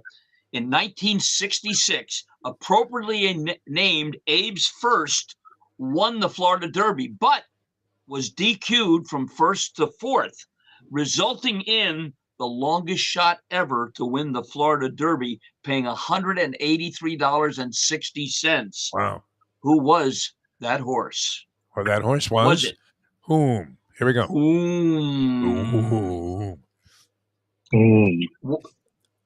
Gigi's Gem, Argentine Tango, Cedartown Miss, or Williamstown Kid? Anybody? Andy, there's Andy. Andy. I'll go with Cedartown. No. Incorrect. 3 left for the Chronic. Cedartown Miss was a horse I hit at Delaware Park that paid $102 back in the 1970s. Nice. All right, back to Never Lenny. forget that one. Was it Gigi's Gem, Argentine Tango, or Williamstown Kid? You mean Gigi. Gigi. Gigi's Gem was a horse that I posted a bookmaker on at Bowie in 1975 and paid $10.20. We had 50 and 50 on it, but that's wrong. Nice. Back to Andy. 2 left, Andy. Was it Argentine Tango or Williamstown Kid? Well, it's a little unfair at this point. We'll have to go with Williamstown. Yes. Yes, Williamstown Yeah, Kid. we all know the written story behind appropriately- Argentine Tango. Yes. Right, and Williamstown Kid, appropriately written by who you just talked about. Robert Stevenson was the jockey that day. very nice. 83.60. Congrats, Andy. Good job by you. Wow, beautiful. Gentlemen, All right, Andy, you're the winner. And, gotta congratulations go to work. on that. Lenny, good Gurggles, luck tonight. Gurgs, man. Always you're a a great pleasure. American. Dave Gurggles Gergely, ladies and gentlemen. Perdomo Cigars, the Hialeah Park Trivia Challenge. A very interesting and chaotic edition. Would you agree, Lubie? Was it me? I mean, we had Mayo playing. We had a lot of stuff going on there. A dead man, supposedly, which, between what? Rocky from the, his Squirrel and Rocky cartoon? Yes, he just has the same. Andy does the same accent for every human. Yes. If someone's from like, If he's doing Joe Biden, that's what it sounds like. they always have the same accent. It's kind of like my Vin Scully. Sounds exactly like my Jim Mandich. I mean, not really good at impressions. That would be a great asset, would it not? I mean, if you could do legitimate impressions like our buddy Frank Miramonte, Yeah. what an asset on a talk show. Wouldn't it be great? Yes, it's huge. It'd be Just wonderful. Marv and Marv Albert. Minervini does some good impressions. Steve Goldie Goldstein does a good Marv Albert. Yeah. Many people do Marv Albert. I can't even begin to start to conceive of, how to do it. Yes. No, it's not I'm even a close. professional. Yeah, both of us are not great at impressions. Horrendous. Yeah. Not good at all. Sorry. People have assumed that you are somebody else many, many They times. think this is a fake voice. It's sadly not. Sorry to everyone out there. Yes, this is my voice. I'm telling you, Lubie, it's working for you. I'm here. Yeah. I'm working, but I'm here. So. I guess No, that's- but I don't think the voice is a drawback at all. I think it's an asset. I really believe that now. Yeah, there was a time I would have agreed with others, maybe. No, I never saw it that way. A unique voice is a good thing in this business. You're the one that told me ignore them. I was like, really? You have to. I mean, you had no choice. What are you going to do? Like, well, Mr. Mama always wanted me to, hello, like, do like a You fucking. wanted to maybe slow it down a notch. No, but even then, I feel like I've slowed down a lot over the years. But she wanted me. You to have, yes. do the like broadcaster, like, some people will do that. Like they'll come on and then you'll hear them in real life and their voice is not exactly what they do on air. Like, I don't know how to do that. Yeah, a big fake voice. How do you do that? Like, I don't know how to It's do always that. weird, when somebody says you sound in person just like you do on the air. It's like, well, The guy from Paul Young Ron was like that because like the dude had a character on air and then he had no personality off air. He was like the biggest scumbag. oh my God, what a stiff. Yeah. Here. Did he check out, Ron, or he just got fired? No, I think he's alive. Oh, okay. But he was like off the I air. hope he had just signed a 10-year contract. When I think he got paid well. He did fine. But Yeah. I like on the air, he was a part of this show that had a long running history of being this great morning show. And then in person, he was like, It was Paul and Young Ron, but Young Ron was like 70. yeah, and he had nothing. He had like off air. Like Paul was at least a fun, nice He guy. had like albino-like skin also. I mean, he was as pale as you could I'm possibly not be. trying to hammer the guy. He just didn't have. No, he was no personality. You're right. But on the air, he had this big booming voice, and I was like, "What the fuck? That's weird." Like, Yeah. I don't know. Biggest voice I ever heard. I was kind of caught up with this guy a little bit on Facebook. Is a guy that does the Flanagan's ads, and he was the signature voice there for WIOD for a while. Radio stations had their their guy that they wanted to be the kind of signature voice of the station, and it was a guy named Greg Fadick. He also did the Austin Burke commercials. Oh, These- yeah, these- the Austin yeah. Burke voice. Yeah. And the guy that comes on, he goes, Flanagan's. Definitely. But he really does talk like that. That's his. Oh, I he mean, the does. guy just naturally, when he was just talking quietly among friends, I mean, they just came out and they were like, "Holy shit, man! We'll put that on those bass speakers like that." See Nice guy, real nice guy. He was having some health issues, so I hope he's okay. But yeah, I mean, who doesn't remember those ads? Oh, for sure. Flanagan's. What's that called? That's all imaging. That was the word I was searching for there for a while. Yeah, imaging. Yeah, good job. the imaging of the radio station was based around like the guy who had essentially the signature voice and did all of the all of the promos and all of the different stuff. And he was very good. The guy was great at his job. He replaced a real nice guy. And at first, that's always an awkward thing in his business when one of your friends gets replaced by a guy who then later on becomes one of your friends. Yeah, buddy. Yeah. But you can't hold it against him. That's strictly management being, just an outrageously unconscious bunch of assholes, no matter how friendly they were with you. Always be, proceeding with caution. I told you that, Lubie. You did. Yes, you've always been very clear about Lisa took 12 years over in that joint. All right, back with more in a moment. Now that. The time. It's 8:23. Folks, Tony Segreto here. Let me ask you a question. What do you look for when you go out to eat? Good food, obviously, friendly atmosphere, not too loud, but good energy, reasonable prices, and a place where you feel comfortable. All those ingredients, no pun meant there, are hard to find unless you're talking about the Texas Roadhouse. You see, they encompass all of those attributes. Really, really good food, amazing atmosphere, good for a family, good for a date, or just a night out for yourself, and prices that will make you extremely happy. Their ribs unmatched. Steaks hand cut every day. Everything, and I mean everything, is made on site, including their incredible bread. It's the one day, folks, that you can forget about low-carb diets. Trust me when I tell you, Texas Roadhouse, your restaurant, your destination when you say, where should we go and eat tonight? From the newly renovated sports bar to the beautiful bayside views captured at the Tiki Bar, Jimmy Johnson's Big Chill has it all. Located at mile marker 104, the Big Chill also offers waterfront dining while experiencing breathtaking sunset views of the Florida Keys. It's simply the hottest spot in the Keys to cool off. That's Jimmy Johnson's Big Chill at mile marker 104 in Key Largo. For more information, call today at 305-453-9066. Mr. Pentangeli, were you a member of the Corleone family? Did you serve under Capo regime under Vito Corleone, also known as the Godfather? I never knew no Godfather.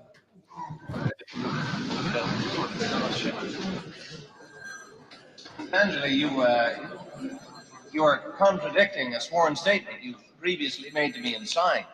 I ask you again, sir, here and now under oath, were you at any time a member of a crime organization headed by Michael Corleone? I don't know nothing about that. Oh, I was in the olive oil business with his father, but that was a long time ago, that's all. We have a sworn affidavit. We have it. Your sworn affidavit that you murdered on the orders of Michael Corleone. Do you deny this confession? Look, the FBI guys, they promised me a deal. So I made up a lot of stuff about Michael Corleone, because that's what they wanted. But it was all lies. Everything. And I kept saying, Michael Corleone did this, and Michael Corleone did that. So I said, yeah, sure. It's now time for the Defo Show. All right, welcome back to the show. Good to be with you here at the Defo Show on this fine Thursday. Glenn Geffner on baseball coming up. We're not ignoring the fact that it's opening day. Mike Lubie Lubitz. I'm trying not to. I'm trying to develop a sense of excitement about it. And then Jim Sarney reminded me why there's good reason to be excited about Major League Baseball, especially today, because we have no idea how these things are going to open up. I would have to say I did not have a finger on the pulse of anything outside of that Volpe thing with the Yankees that was happening in spring training. The World Baseball Classic, I guess, diverted some attention away from, the Grapefruit League and, the Cactus League out there in Arizona. I have no idea. I mean, it seemed to me the Marlins were losing every day. What was the story on spring training? Do we know? They were the worst record. They had the worst record in all of baseball in the spring training. Yes. Okay. Was there any reason to be encouraged about the upcoming season and the fact that, our good people at Deal Volkswagen for many years were backing us in our over-under quest? Yes. And the drive for 75, I think, got the most steam. Yes. Because we agonized that season the most. And it, it was a reasonable number. And you thought the Marlins were going to do it. And then it boiled down to, and this is the sensational thing, it boiled down to the final weekend against the New York Mets in New York. And they had to mow down like a murderer's row of pitchers, and eventually ran into like DeGrom on closing day or something, and fell one game short. And we got our money's worth on the ride, though. Yes, It wasn't our money; it was Deal Volkswagen. Well, we were able to promote the Marlins in the look. Winning less than 80 games is a shitty year. Yeah, but we were. You're having a crap season. We were able to promote them in a shitty year without being phonies. We were very positive. Yes, you would have thought. Reason. Yeah, you would have thought that would have endeared us enough to the Marlins organization. Just that campaign alone, and the fact that we stuck with it for a couple of years subsequent to that, and the only year that we hit it was the COVID year. Yes, when they won 30 games. Yes. And, that still was better than the 25 they needed in that season. Yes, they far surpassed the over-under total, and we hit it. How weird was that, man? I mean, what a strange period of time that was. We're doing 4 hours a day of talk radio, and there's nothing happening, like zero. I think back, I thought about it the other day when I was like, oh, we have nothing. And I'm like, well, we don't have nothing. We always have something now. It was like, there was no sports. Was it 4 or 5 months? Like, we talked about the Jordan fucking document. We talked about some of the weirdest shit for like 3 or 4 months with no sports. And we did a show. Racism was a big thing. You were all over that. Shows. Like, it wasn't like we were struggling either. Yeah. I would think back, I'm like, what the hell did we do? We were lucky then because we had a lot of people come on the shows that were just good guests. And, as is always the case, looking forward to talking to Glenn Geffner here. So any suggestion, though, how about a 5-team parlay to open up opening day with no clue? I mean, like I said, having 0.0 spring training. I did follow, some of the storylines because of my New York Post, obsession. And, so I was tuned into a little bit of what was going on with the Mets and the Yankees. The Mets naturally devastated that Edwin Diaz is out for the season. They were primed. Maybe. I don't know. I didn't realize this. Buck Showalter hasn't won squat, huh? No, never. No championships. Buck Showalter, never, huh? I think he's made some playoff runs when he was with maybe the Orioles back in the day, but like I don't remember him even being in a World Series. I remember, what was it? I mean, he was a Yankee manager, and then wasn't he like not managing anywhere for a couple of years before he got a job? With what? Was it Arizona or an expansion team that he got a job with? Was he with the Rangers? For some reason, I remember him with a Texas team. Anyway, I'll never forget this. Josh Friedman, who I wish him nothing but the best at all times. A very good guy, a huge baseball fan. And this was when I had my, this had to be 1998, I want to say, because I still had my season tickets for the Marlins. And yet I recall there being like nobody in the ballpark. So, Josh Friedman is producing our shows, I guess, at the time. It might have been after that, but he's covering baseball, and he's sitting with us by our seats down in the front row behind home plate, and or like we were in row 10, and he sees Buck Showalter, and Showalter's just sitting there, and he's not even in baseball. And Josh went about 400 pounds at that time, and I mean, he had nothing on Haystacks Calhoun. Well, I guess about 200 pounds, but he it wasn't exactly svelte. Let's put it that way. And he sees Showalter, and he says, "Wow, is that Buck Showalter down there?" I go, "Yeah, it looks like Buck Showalter." And he goes, I should go down there and get like an interview with him. I said, yeah, he had a tape recorder on him. He was at the game trying to get some sound bites, from the game itself. So he figured he'd interview Showalter. And so he had to climb over the seats. Oh, no. And literally, Lubie, I mean, they were splintering in the balsa wood. It was... I mean, it just was unfortunate that these seats obviously weren't built to support a hurdling Josh Friedman as he, tried to go like 2 rows lower because there were too many people around on the outside. It made it prohibitive from him to, waltz by these guys. And he had shattered 2 seats before he got to Showalter and still got the interview. So that's what it was. We both were right. First of all, the reason we think he won was because he got fucking shafted by the Yankees. He was a Yankees manager right before they made that run in the 90s. Yeah. When they hired a guy who sucked with the fucking Cardinals, who then became a fucking legend, more than because he was a great coach, just they had a ridiculous load of talent coming. So Showalter probably could have won with those Yankees just as much as Joe Torre won with those Yankees. So he got shafted. Remember, they were on the precipice of winning. They had no talent. They got rid of him, brought in Torre, and then they won 3 of the next 4, I think. Yeah, Torre just kind of sat there and was a nice guy. Torre never did anything. I'm sorry. I don't know. Maybe he was great. I don't know. He was a nice Was Joe guy. Torre an underrated manager, or just is it fair to characterize him as a loser like He you sucked are right with the now? Cardinals, and the Cardinals had plenty of talent. He sucked with the Cardinals, and he was a laughing stock, and no one was giving him a shot at all.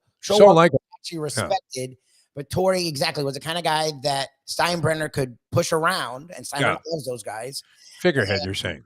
Well, eventually Torre, I think, became his own man, but he had at that point he was willing to do anything. I remember it was like a weird thing that they fired Showalter, brought in fucking this guy, and then they won the next like ton of World Series. So Torre's heralded as this great manager when it was really the talent. I mean, that team for the next 6, 7 They couldn't lose, as you would say. They couldn't lose. They were loaded. So he was with the Yankees. Then he went to the Diamondbacks, and I think he was there just before they won. Right. And they ended up winning right after he left. What year was that? Now they couldn't have been an expansion team. They were right after expansion. They were okay. horrendous, and they got rid of him. And then the next year, I think it was the guy that coached the Giants forever, Bochy. I think Bochy was Bruce Bochy, of the Diamondbacks when they won.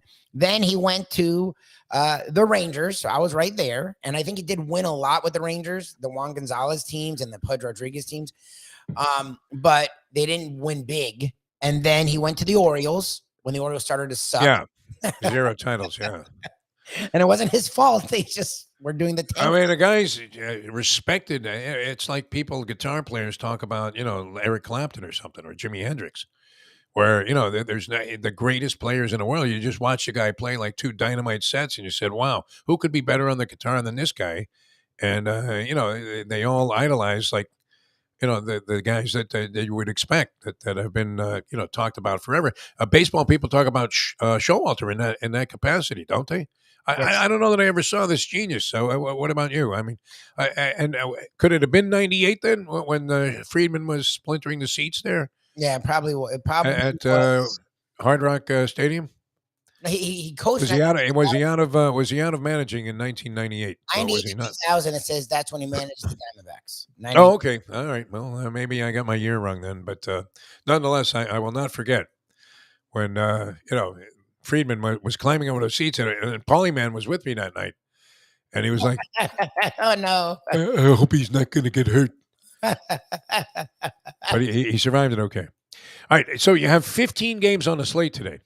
Yes. Oh, good. We're going to bring on Glenn Geffner, too. And what would be your 5-team parlay? Would you go with the Marlins with Alcantara against the Mets? So because and Scherzer comes out a little bit cold. Old Max doesn't have it at 40.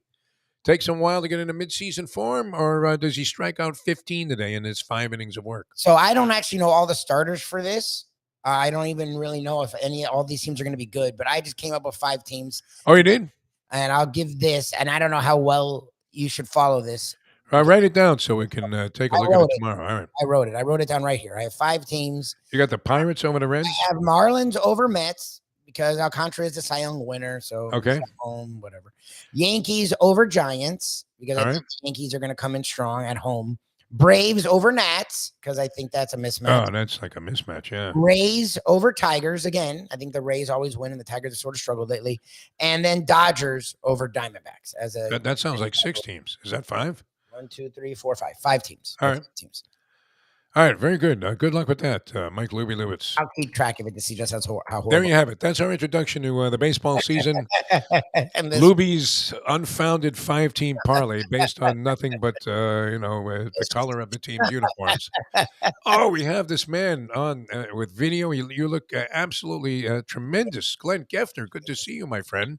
Great to be with you, Defo and Lubie. Happy opening day. Good morning. Happy opening day. Yeah. What do you think? I mean, did the World Baseball Classic, as glorious as it ended up with that sensational Ohtani matchup against Mike Trout and Japan winning, and obviously meant a lot to the players, did that diminish our focus on spring training? I know you were zeroed in on it, but Seems to me I know nothing about any of these teams going into the season except stuff I get out of the post on the Yankees and the Mets. What do you think? I mean, do people have a good perspective on what might transpire here on opening day? I think people who follow it on a day-to-day basis were keeping an eye on spring training while they were also very caught up in WBC. It was a great couple of weeks for baseball, and especially it was a great couple of weeks for international baseball. And while it was well watched on U.S. TV, and certainly the crowds were unbelievable, some of the numbers you hear coming out of Japan, especially, more people watch the World Baseball Classic in Japan than have ever watched a World Series in this country. And that Yeah, tells they you were into what it. it's doing for the growth of the game internationally. So I think you make a pretty good point, though, Defo, because you had a lot of key players out of spring training camps in the Marlins case and everybody's case. And attention was divided a little bit. But now we get back down to business for good today.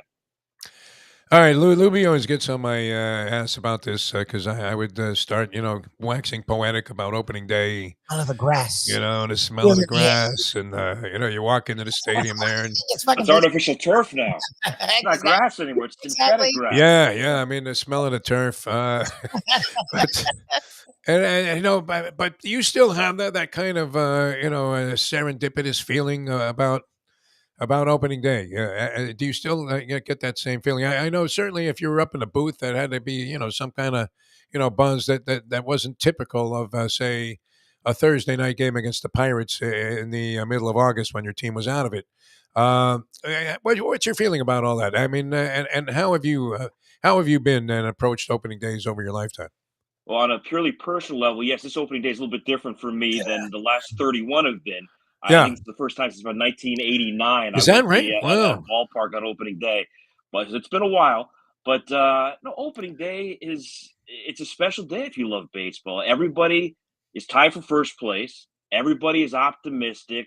You can look at the 6 or 7 months that lie ahead and say, hey, there's a chance that if some things go right, if we can stay healthy, no matter what team you root for, you feel like, look, there's a scenario where we can keep things interesting, play meaningful games in September. Certainly it's different in cities like New York right now or in San Diego right now, where the expectation is we're going to win. We have to win. In Houston, places like that.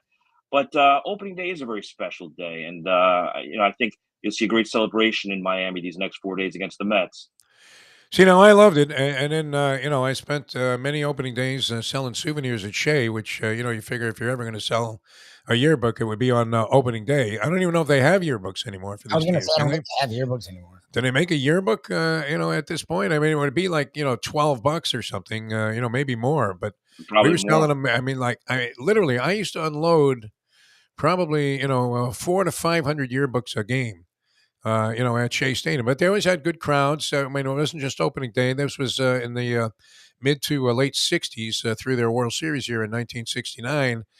And there was always, sort of, more than rabid interest in the Mets, even when they were a lousy team. We didn't really have that here. We're more of a bandwagon jumping town, as you well know. Now that we're in the Final Four with 2 college basketball teams, all of a sudden that's the hot topic. That's right. But this year, Glenn, I don't know. Maybe I'm just out of the loop. I sense nothing in terms of any kind of steam about the Marlins opening day. I mean, am I I think wrong you're about right. that? Yeah. I think you're right. And you might have seen, I kind of wrote about this a couple of days ago on my new Substack. If you're interested, glengeffner.substack.com, or I tweet it out on a regular basis when I post something. But, you look at where the Marlins are right now. And when Bruce Sherman and Derek Jeter came in 2017, or at the end of 2017 for the start of the 2018 season, there was tremendous optimism. And there was reason to believe, okay, now it's going to be different. And you gave them a few years. They made some changes. They weren't very popular, but I think most of us stepped back and said, hey, maybe it will be for the best in the long run. They're going to draft great and develop great and bring all this terrific young talent to the big leagues, and we're going to win.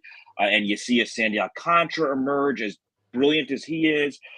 But now this is year 6 for this ownership group. And how many years can you go on saying maybe this is going to be the year where it's dramatically different? Because as much as they spent this offseason, they did go out and they increased the payroll, brought in some pretty good players. This was still a 93-loss team last year. And to get from 69 wins to at least close to 90, where you need to be to get to the playoffs, is a massive jump, especially when you look at the big 3 in the division, The Braves aren't going anywhere. The Mets aren't going anywhere. The Phillies aren't going anywhere. So I can understand why a lot of fans are saying, hey, show me. Let's win some games. Let's see if these guys can play. Let's see if Jazz can stay healthy for a full season. We know how much potential he has, but he's never done it for a full season. Can he do it? Will Sandy stay healthy and do it again? Will Luzardo get better? Will Trevor Rogers bounce back and be the pitcher we saw in the first half of 2021? What will some of the newcomers do? Can Soler and Garcia give you what you paid for when you brought them in if they didn't give you last year? So there are a lot of questions, and I understand fans being, in large part, a little bit reluctant going into this season. Well, and what's interesting is, and look, we follow the draft in the NFL closely, and we sort of understand, and even then, it's not a perfect science. Same thing with NBA. We have an idea. Baseball and hockey are the two sports where baseball and hockey people know, but the lay fan, even the rabid fan, really doesn't know what the draft is. The Marlins drafted like 5 or 6 years now, and they've drafted high. If you can't be that bad for that long and not have high draft picks, and none of them stand out. None. Well, and here's the thing. Their first number 1 pick in 2018 has been traded away already. Connor Scott, an outfielder. Their next number 1 pick in 2019, J.J. Bleday, was traded away already. The number 2 pick in that draft, Cameron Meisner, was traded away a year ago. So even the guys that they brought in, they've dealt away. And look, their draft classes, for the most part, have been pretty highly ranked, and they brought in players that there's been a pretty good consensus about, especially the top of the draft, and yet they haven't panned out. And like you said, it's been now 5 drafts. And so then you begin to ask the question, what's going on in player development? Are we drafting the right people and not developing them? Are we not drafting the right people at the beginning? These are questions that now 6 years in, you have to ask. That's what I was going to say is like, it's pretty almost impressive to fail that miserably. Like top 5 every friggin' year and have no one asked backward into being good. Like not even great. Like making look, like they brought some young pitching along. There's been some young pitching that's made an impact, and there's some young arms in the minor leagues that people are pretty excited about until they do it in the big leagues. They haven't done it in the big leagues yet. So we'll see. But so give credit where credit is due. There's reason to be optimistic about the pitching, but you've got to score some runs. With all the historic number of 1-run losses last year, after a ton of 1-run losses the year before. Look, we've talked about this a lot in the past. Yes. If you can flip those 1-run games, that's the key, but you've got to score runs to do that. How many times can Sandy lose a 2-1 game? How many times can Sandy be pitching 1-1 in the 8th inning and you hold your breath every time somebody reaches base? Those games rip your heart out, and they've got to find a way to score more runs. Yeah, I mean, Don Mattingly, it's the same thing like when you see presidents before and after. Like Obama, you know, a thick head of black hair. Next thing you know, he's got like a little bald patch in the back there and wearing a yarmulke, and he's You're got the only gray guy hair. who doesn't age, Defo. You're the only guy who doesn't age under all the stress that you deal with every day. Believe me, I mean, it's going quickly, Glenn. I mean, you know, this septuagenarian stuff is for the birds, I can assure you. You know, having, you know, trying to have a doctor diagnose mysterious ailments that I'm experiencing right now. I mean, this is a city of false hope, though. This is one of the things, just to wrap it up on the Marlins and where they're at, because it seems impossible, as Lubie was saying, that you could be this bad at anything. You know, in terms of, you know, your stated philosophy, like as happened with the Houston Astros, as happened with the Atlanta Braves, where they said, hey, we're going to suck for a while, and we're going to lose 100 games 3 years in a row, but we're going to get good. I mean, we saw this a long time ago with the Cleveland Indians, and they did develop players, and they locked up all their young guys, and everybody said, wow, this is the way to build a team. You know, okay, so we bought it. You had Jeter out front, so you're thinking there's some legitimacy to it here. They brought in a proven winning guy who probably isn't around here just for his health. I mean, could do a million other things with his time and his money.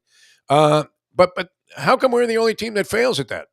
Badly. You know, I mean, if you're going to stick to that, that's one thing. But they don't have the wherewithal, it seems, to, you know, go out like, I don't know how the Padres are.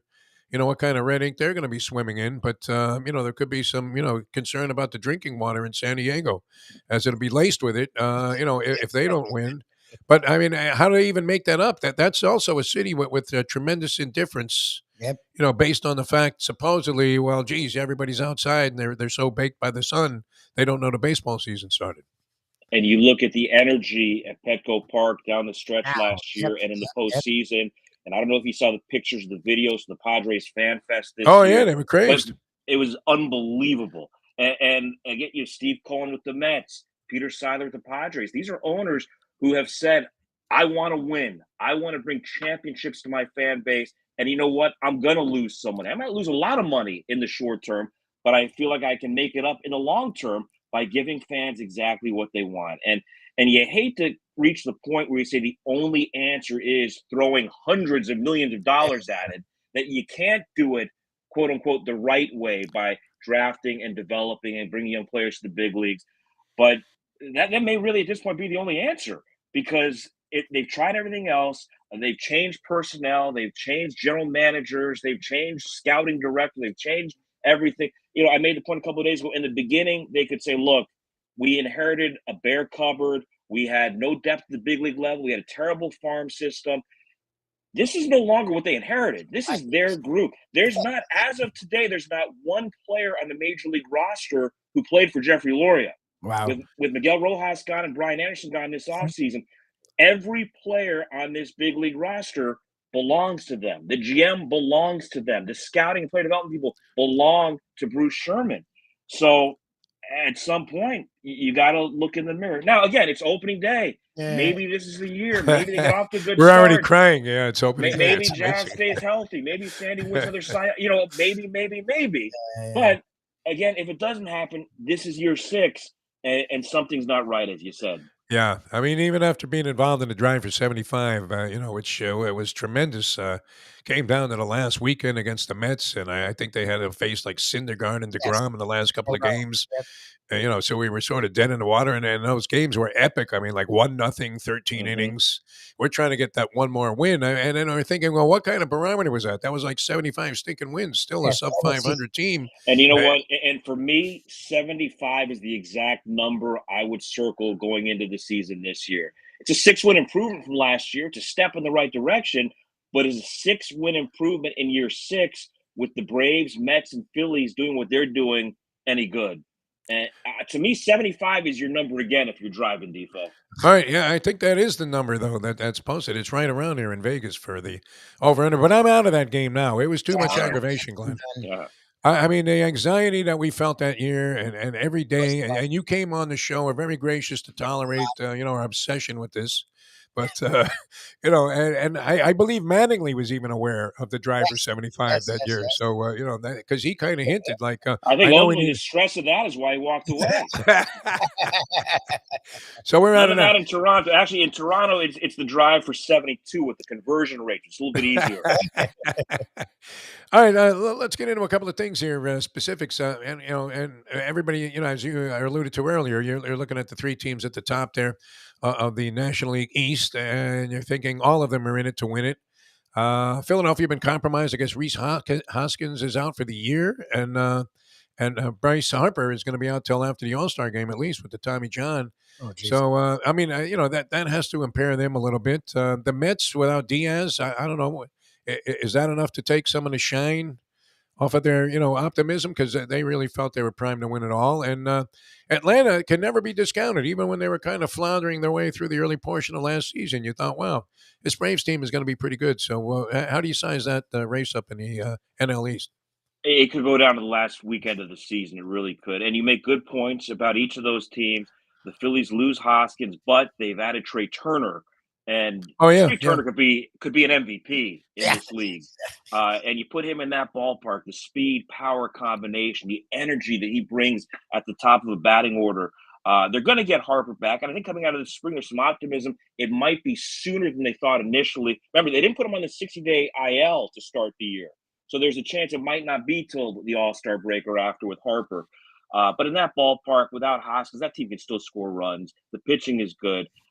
You talk about the loss of Edwin Diaz with the Mets. I think it is a significant loss. They won 101 games last year, and that wasn't good enough to win the division. They finished tied with the Braves, who won the tiebreaker. And Diaz was a huge part of their success. Now you plug David Robertson in there instead, who's got a lot of saves in his career, but he's not Edwin Diaz. He's not the lockdown elite guy that Diaz was a season ago. And that Braves team, you just know what you're going to get from Atlanta year in and year out. And that's why, when we talk about the Marlins, well, will Soler and Garcia bounce back? Can Garrett Cooper stay healthy? Can Jazz stay healthy? What's this new guy going to do? What's that new guy going to do? You go around the horn with the Braves, position by position, look at the pitching staff, the rotation, the bullpen. I feel like there are as many sure things on the field in Atlanta as there are with any team in baseball.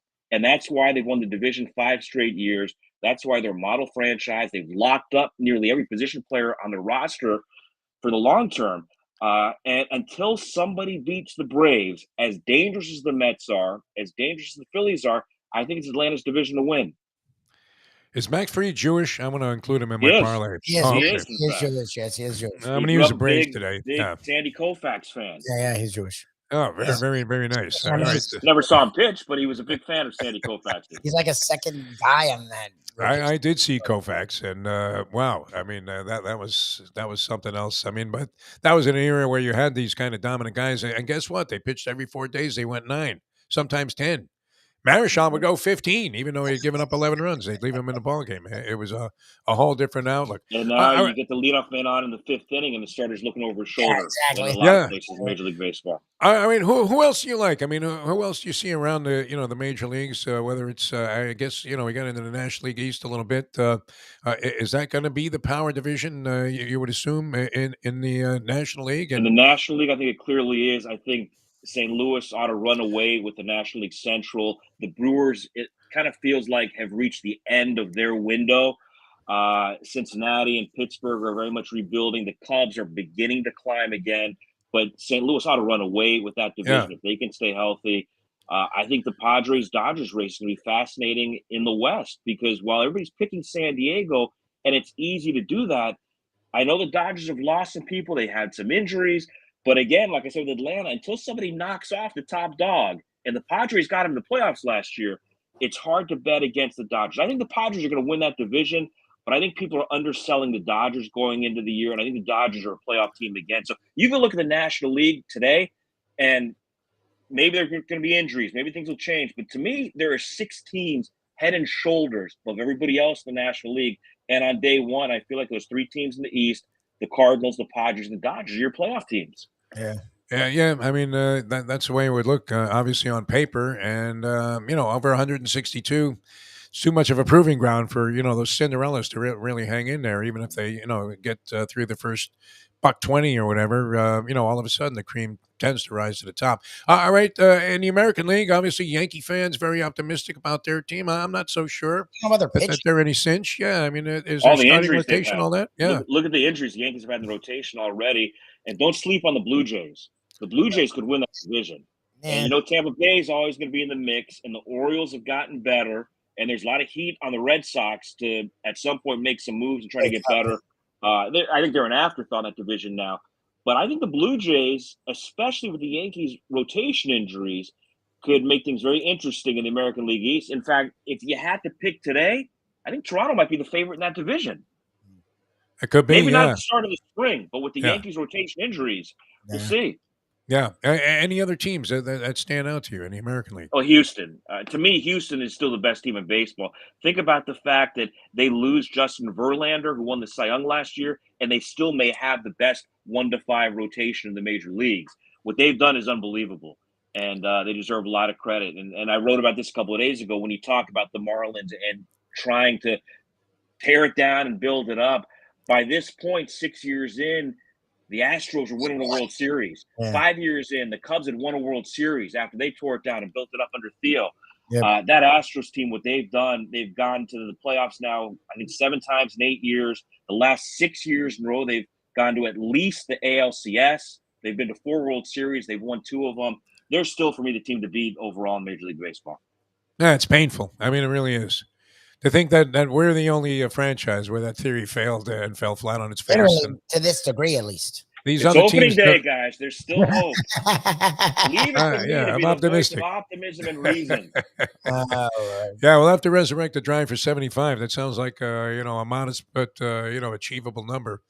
for this Marlin team if they can have a 6-game improvement over a god awful season where you couldn't have played in any tougher luck, like you mentioned. But what they have is that the all-time record for one-run losses, or just It was the most since the late 1960s. The White Sox, I think 1968, had slightly more than the Marlins had last year. And the Marlins had a ton the year before. I Yeah. remember talking to Marcus Timms, the Marlins' first-year hitting coach last year in spring training. He was gone after 1 year. And talking about the one-run loss, he didn't realize how many one-run games the team had lost the year before and how getting that runner over, getting that man in from third with less than 2 outs, how much that matters. And they've got to find a way to do that. all right? And let's hope for the best. Like you said, for Jazz Chisholm, a very exciting player and generates a lot of excitement. A very popular player all around the country and around anyone, even internationally that follows Major League Baseball, but hasn't really done it yet, right? I mean, You're would right. you say still has something to prove? I guess. You're right, and a lot of people are screaming for the Marlins to lock up Jazz Chisholm, and he's got tremendous potential. He could be a 40 homer, 40 stolen base guy. He Yeah. could be a dynamic defender in center field, learning a new position. We'll see how that goes. But he's got to do it for full season. He hasn't done it for a full year yet.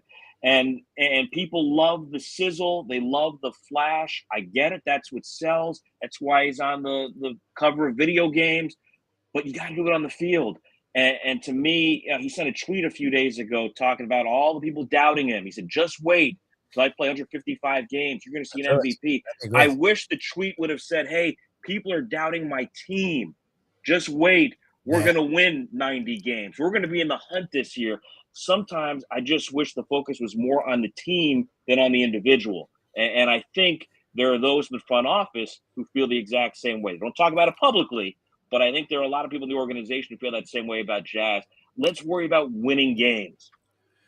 All right, yeah, Lubie, you got something, and I wanted to say, Glenn, too, before Lubie gets into his final question. We appreciate you, spending so much time with us here on the show, and it's always a pleasure. Right? And I wanted to, express that because, it's going to be very disappointing tuning into the games. I grew up in an era where, the radio voice of your baseball team was kind of the voice of your conscience, and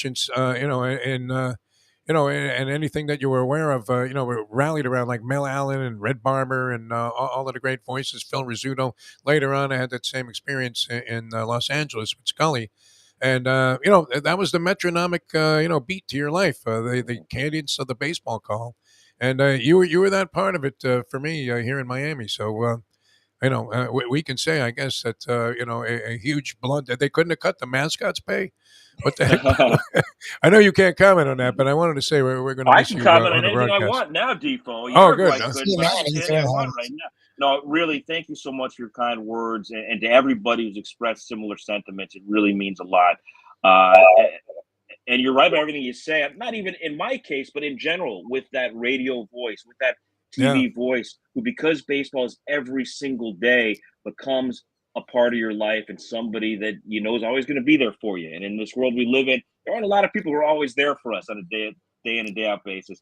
The Marlins see things differently, and that's their prerogative. Yeah, I enjoyed you and Dave, and especially your commentary, and you always knew it was a Marlins game when you tuned in, and you were just a great signature voice for this team. Lubie, you got one last one? I was going to say, I know you're teaching sports broadcasting at FAU. They happen to be playing a pretty big game in a couple of days. I know you're a sports guy, not only just baseball. What is the vibe like there? Like, because it's a weird campus. I took classes there. It is considered a commuter campus. A lot of people come on and leave, but it is a college campus, and they are in the friggin' Final Four. We had Dusty May on. We've had their AD, Brian White, on. What's the vibe there? Have you been following it throughout this season? Like, what's going on there at FAU? It was fun watching it build over the course of the year, and you got to that stretch late in the season where you couldn't get a ticket to the games. The arena only holds about 3,000. It's a small building. You wish you could make it 12,000 going into next year with the excitement. But as the year went on, people got really excited. Actually, one of my students called the games at Madison Square Garden last week for Owl Radio. He's going to the Final Four this weekend to call the games, which is pretty exciting. And it's for so many broadcasters a lifetime dream. And here's a senior in college calling a couple of Final Four games, or at least one, hopefully two, over the course of the next few days. So congratulations to Jacob Kelly on that. But people are excited, and you want to see where this program can go and continue to build. Moving up next year into the American Conference USA, it'll be a challenge. You're going to lose some people off this team. They certainly won't sneak up on anybody next year, but I can tell you, folks in Boca are pretty fired up. That's As they are funny. Coral Gables. We were joking with Jim Larinaga that I think he said it was I guess it was a year ago they opened up against FAU at FAU, and they had to offer Gucci bags free to everybody for 300 fans to show up. And that'll be 78,000 people if those two teams play Monday night. How about that? Imagine that. Hey, Yeah, no, that's mentioning great. Miami real quick, I'll break some news here for anybody who wants to tune in. I'm actually calling a couple of baseball games this Oh, great. weekend on ACC Network Extra. The TV broadcast Miami FSU Friday night, tomorrow night, and Saturday afternoon. I'll be out at Mark Light on ACC Network Extra for the Kings of the Knoll. That's beautiful. It's gonna be fun. That's nice. Yeah.